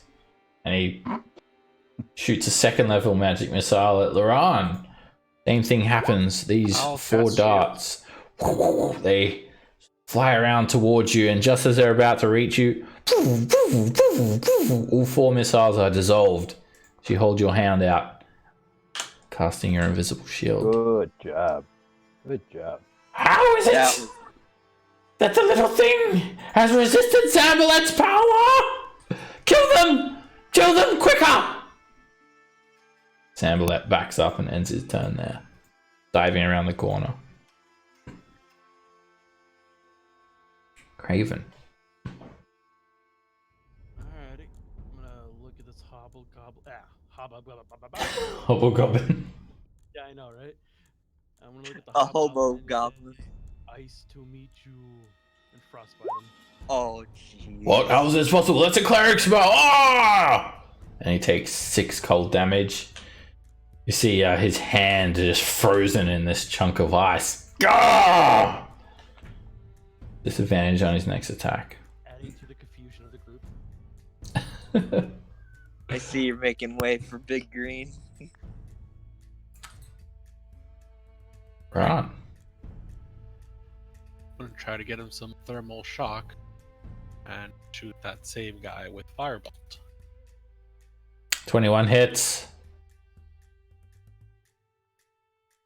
And as he's focused on this frosty hand, his eyes widen as he looks towards you, and there is just an explosion of flame that just flashes, and it washes over the hobgoblin, and it completely disintegrates him. You see all of his flesh burned away into just skull. But there is one thing that falls onto the ground, completely untarnished by your firebolt. It's his armor. It's this beautiful blue armor that looks like it's made from fish scales. And it's like glowing and completely unaffected by your spell. We know what Kirith wants.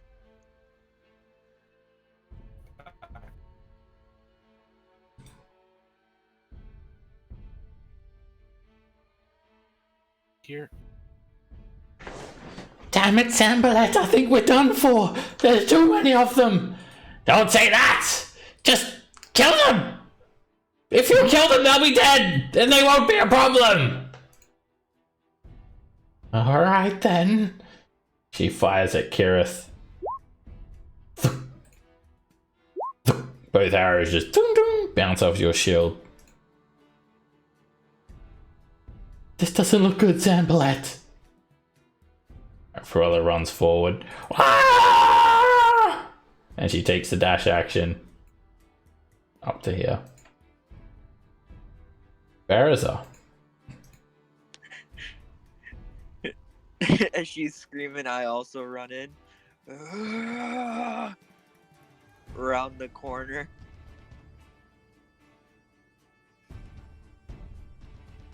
She looks absolutely shocked when she sees you. No! Surprise! Then I recklessly attack her.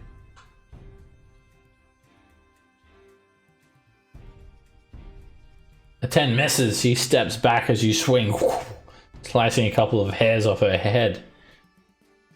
And then she steps back again, trips over, and your axe comes down on her with a 21. You just wipe her away. She's just like thrown across the room in a bloody pulp, hits the wall and bounces onto the ground. Pieces go flying everywhere. 44 Oh, another crit. points of slashing damage. Turn your axe into a hammer. Hey, that's what happened to the troll in the gift. Don't you? Nick, do you Don't piss get off another the troll. attack from Great Weapon Master? I can only do another melee attack with that bonus action. I used all 40 feet of my movement. There's just Sambalet left in this cave, and he looks shocked, but then he smiles. You may have defeated my lackey, but I am far more powerful than all of them combined. I am going to show you the true power of Sambalet! I'm gonna get you next, Green Eyes. Oh, you'll be dead before then. I have a very powerful spell that I will unleash.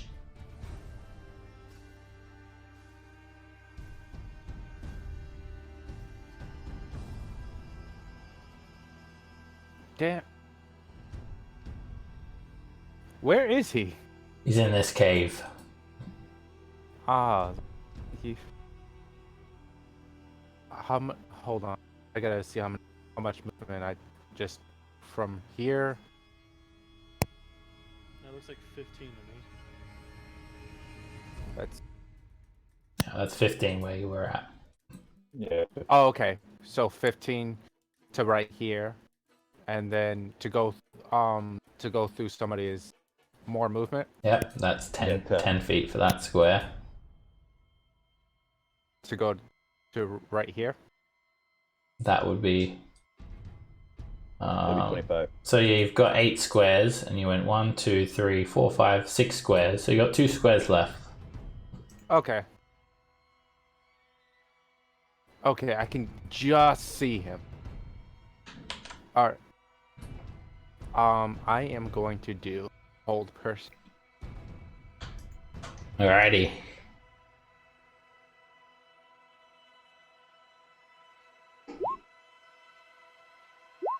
And he resists. That spell? Oh, that's an amateur spell. Is that the best you've got? You're going to witness Sambalet's true power.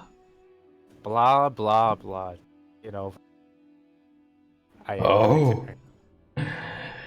In a matter of moments, this whole world will be destroyed. You and everybody else. In just 5 minutes. 5 minutes. Yes. You heard of Frieza? Yeah, I'm gonna dash because I won't be able to go anywhere else with that. Tune in next time to the next Dragon Ball Z.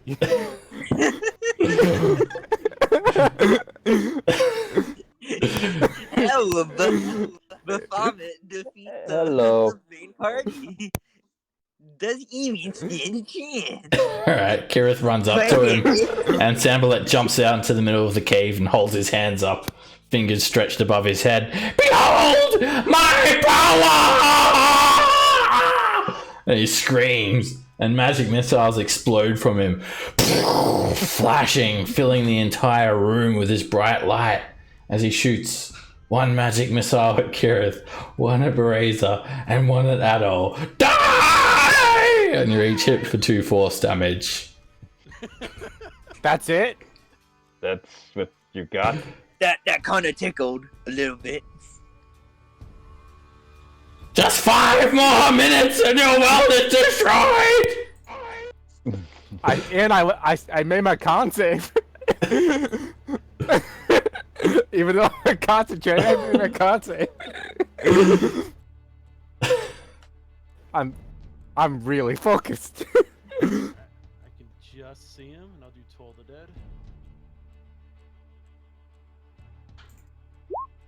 Oof. Alright, he sort of starts coughing. That is nothing compared to my power. I was not expecting that to take full effect. Yep, that was my full movement. We're on. 25. Alright, I'm gonna shoot him with Discord. No, you know what? I'm gonna shoot him with Magic Missile. 2nd level. Ooh. Alright. Back at each other. The magic missiles shoot back at him. 8 points of force damage, they slam into him. and he sort of yells, "This is impossible! How did you master this magic? This is Sambalet's personal spell!" This is Loran Missile. Get the name right next time. Cruella runs in, and she takes a dash action, running up to here. "Get him, Marisa!" Points her hand forward. I'll run up to him. Cruella throws the handle of Chopper at him as well. Still reckless. An 8 misses. He steps back. "You're too slow! I can predict your every movement!" And he just slices his head off Razor. Oh my god. His head rolls around on the ground, still like getting out a couple of words. "I am invincible!"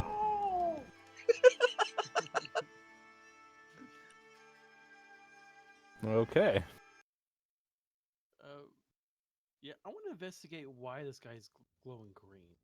The green glow from his eyes fades as he dies. And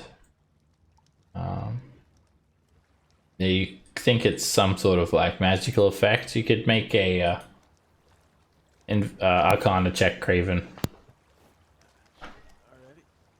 Alrighty. Would I be able Right, to? you think it's like using your like inner magical druid knowledge. ability. Your innate druid ability. You think it's just some like minor illusion magic that he uses to make himself look more intimidating. Motherfucker, here I thought he was like demonic and shit. He's gonna kick his corpse. Only like a you would know damn that. Baker. Alright, let me tally up some experience points. I can predict your every move. I can gnaw you to death. He didn't protect his own death, though. Oh, that was great.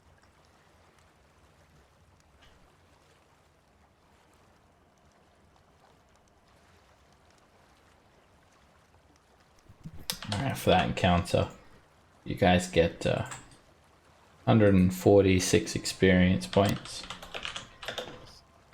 Still a little bit of a challenge, even for 5th level characters. Imagine trying to do this at 1st level.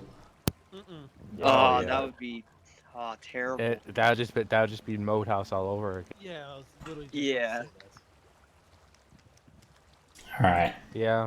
so yeah, you guys find a cave, and you can hear the sound of an ocean trailing in from a passage to the south. You guys lay out the bodies and inspect all their equipment. While the majority of their armor is ruined, they have a fair bit of decent, well-made weapons, including 2 short swords that you could like sell at a market, 3 cutlass, Okay. 3 light crossbow,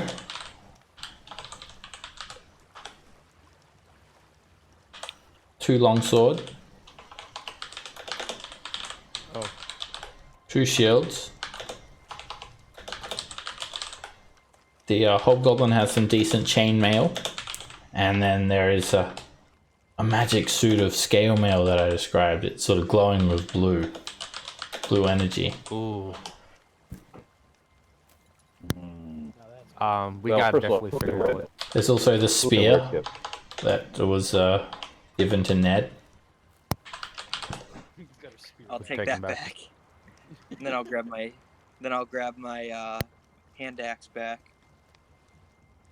Yep, you can recover any thrown weapons and whatnot. There's also a total of 30 arrows and 30 bolts, which is say a nice round number there to make it easier to track. I need some more air.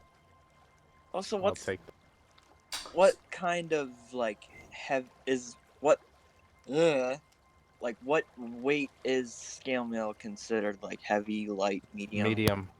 medium. Medium. So actually, that might be good for Addo. Yeah. You can wear medium? Yep. So Sambalet also has this very fine-looking pipe, a long wooden pipe that's etched with little arcane runes. A smoking pipe. It seems magical as well. That seems like something that Zilch. Oh yeah. Yeah, for sure. And also inside his green garb, in his pocket, as you're searching him, these a set of dice fall out.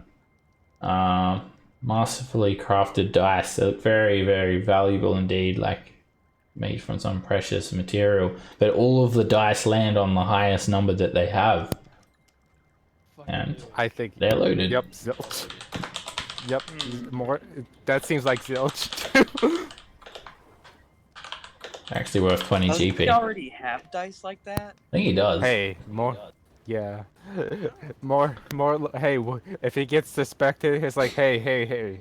I'll grab some different dice.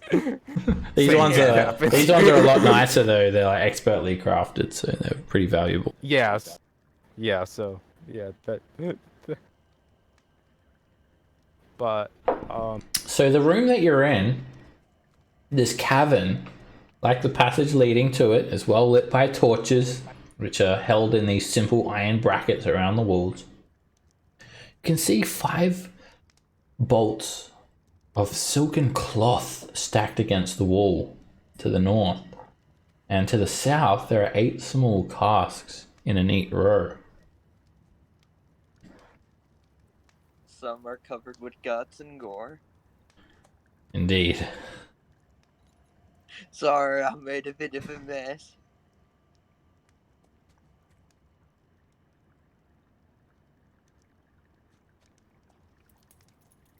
okay. I guess I'll look inside of the kegs. Alright, the keg is unmarked, and you crank the lid open. Inside there's some sort of liquor. There you go. A brandy. It's very strong smelling. Bears in heaven. Good night, guys. Alright, can I just go ahead and grab all these barrels? No, Bearser, 1v1 me, brah. You won't be able to even like take like one of them very easily. They weigh several hundred pounds each. Oh. 250, 300 pounds. He's gonna drink the weight away. Are you in me belly. You see a couple of small cups around in this room, and you sample some of it. Maybe you drink a bit more, and it's decent brandy, and there's no like indication where the brandy's from or what it is. The barrels are completely unmarked. Now what color is brandy? It's like a reddish, ambery sort of. I can't tell what's brandy and what's blood. It's not that red. It's like a ambery color. Oh, okay. But yeah, there is literally just like an eyeball floating around in your cup. He doesn't even notice. He's just game. Ooh, is this an olive? Oh. You drink it down. Yeah, drink it anyway. You're just like, oh well, bottoms up.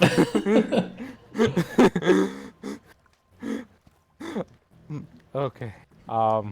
So the. Alright, so you've gathered all the corpses, laid them out, taken any valuables from them, and you've searched the room well. Now, these are bolts of silk. They must be quite valuable. They have intricate, foreign-looking patterns on them. Pure silk. There's also a sloping passage, an incline, where you can hear the sound of like crashing water. It sounds like the ocean is like right next to you. Oh. Well, let's grab the silk and then we can sell it at the town if it doesn't belong to anyone. And is there anywhere else to explore or not? There's just the one cavern here, and then there's the passage to the south. There wasn't anything of note in any of the tunnels that you went down. This it's quite slippery here, and everything is very slick with moisture, and you can smell the smell of seawater. You can see some coarse matting that's been laid in places on the floor to sort of negate some of the slipperiness. As you go down, it's very, very sharp angle, quite a drop, and you navigate down to a passage that widens up to the south to form a small cavern, and there are 3 more neatly rolled bolts of the same silk and 5 more casks of the same brandy resting on a piece of coarse matting. And the passage leads into a cave that opens directly to the sea. The tide is starting to wash in, and there's a bit of water in the cave. You can see a high water mark starting to get reached as the tide is coming in. And pulled up onto the sloping cave floor is a small boat, perhaps large enough for 8 people, with oars, a step-down mast, and a neatly furled sail. And there's a rope tied to the bow as the ship, or the rowboat, sorry, is being held down by a large boulder that serves as an anchor. I want to be the captain. It's a jolly boat. It's pretty big. It's definitely bigger than like a rowboat or a dinghy. Probably about twice the size.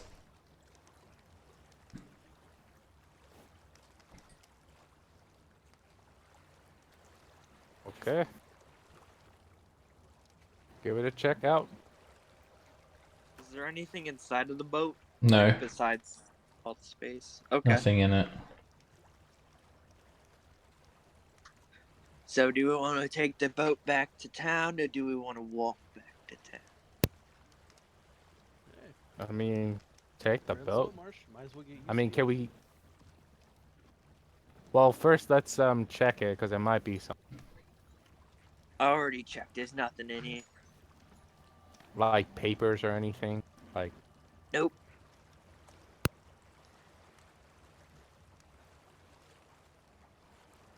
Oh.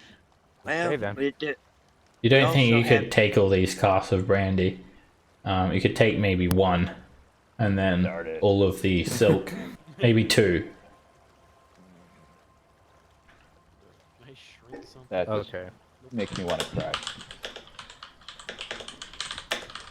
Yeah, with all of you in there, you're only going to be able to take 2. They're full kegs. They weigh about 160 pounds each. Oh, jeez. Oh, drink half my weight in booze. Oh, gee. I want some alcohol. You know what, you could fit 3. You could just fit 3. So, you guys want to load it up and head out? Yeah, sounds good. Alright, you guys get 3 casks of brandy, 8 bolts of silk,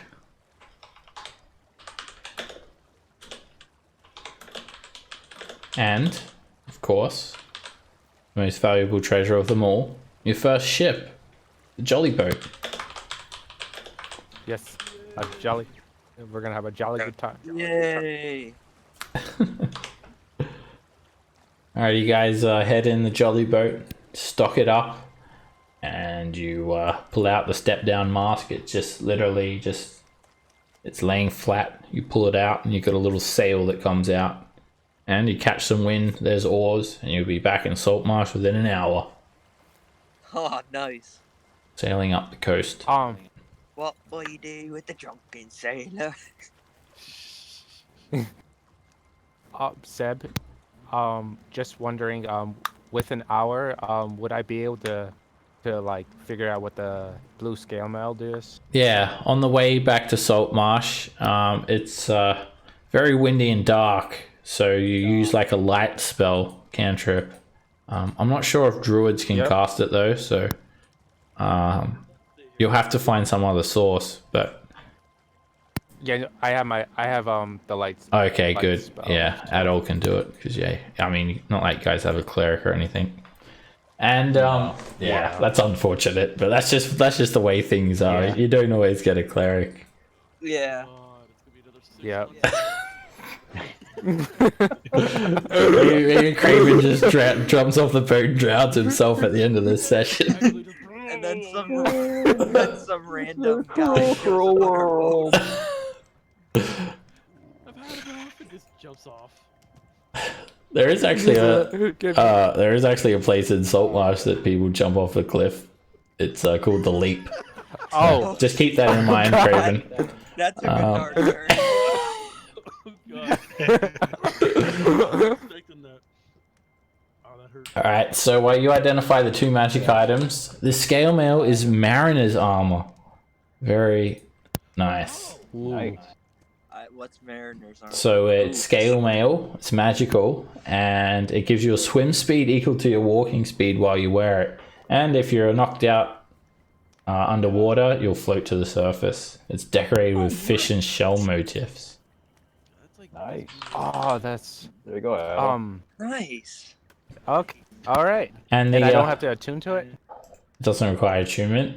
And the pipe is a simple magic item called a pipe of remembrance. It's a long, delicate wooden pipe with a bowl made from smooth river stone.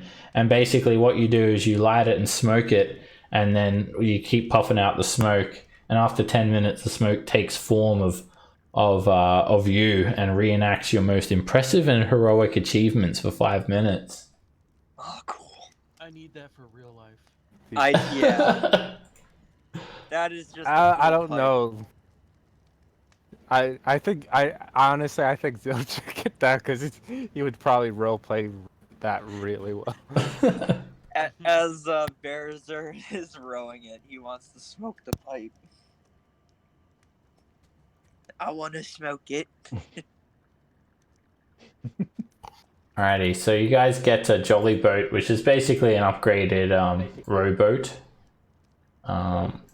We'll just use the statistics of a rowboat, and I'll give you guys access to a rowboat's character sheet so you can see what it does, because in this campaign, all water vehicles have their own stats and can be used in combat. Oh, that's so cool. Okay. It's so much fun. And Oh no. if you're interested, you can read all those like combat rules on the campaign's forum. But basically, you can ram the rowboat into people and it does 40-10 damage. The next time you're in a dungeon, everyone just take a rowboat with you and just throw it at people. That's my new weapon.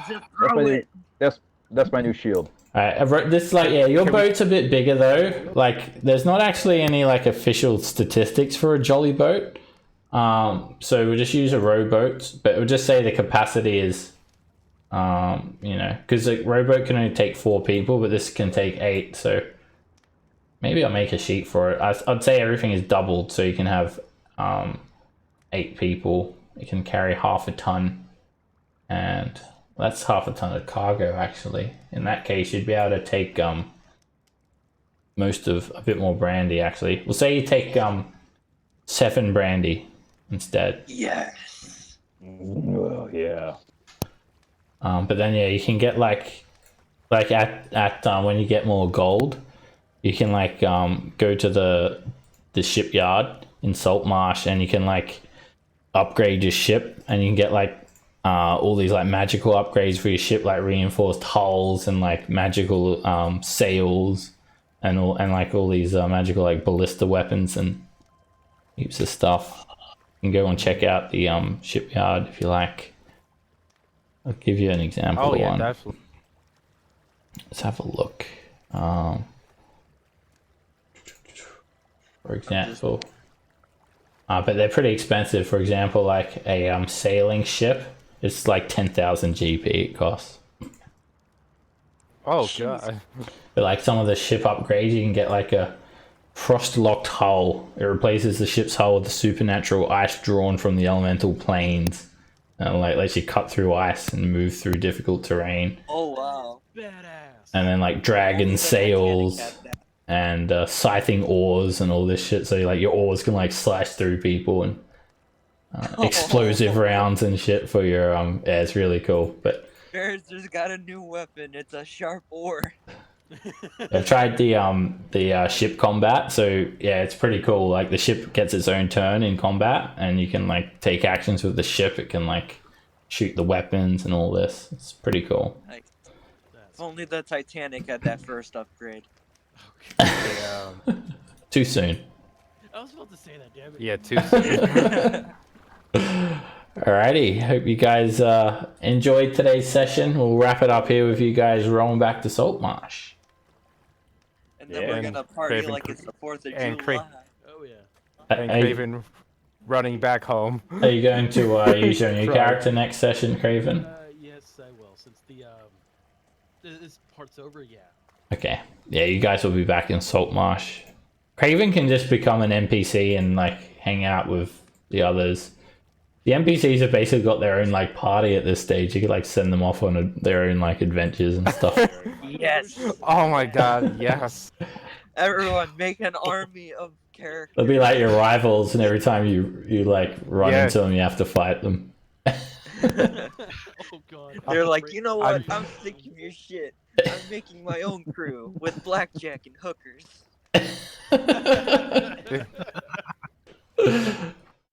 All right, we'll wrap They it have up here 2 today, turrets. and we'll start off next session with you guys arriving back in Saltmarsh at night. Okay. I feel proud of that last joke. Alright. I guess I'll see you guys on the 11th. Oh yeah, it'll Right. be no game next week, so it'll be 2 weeks. It's a long time. I'll see you guys then. Oh yeah. Yeah. Yep. Alright. Take care. Yep. I'll see you guys. All right. Bye. Bye.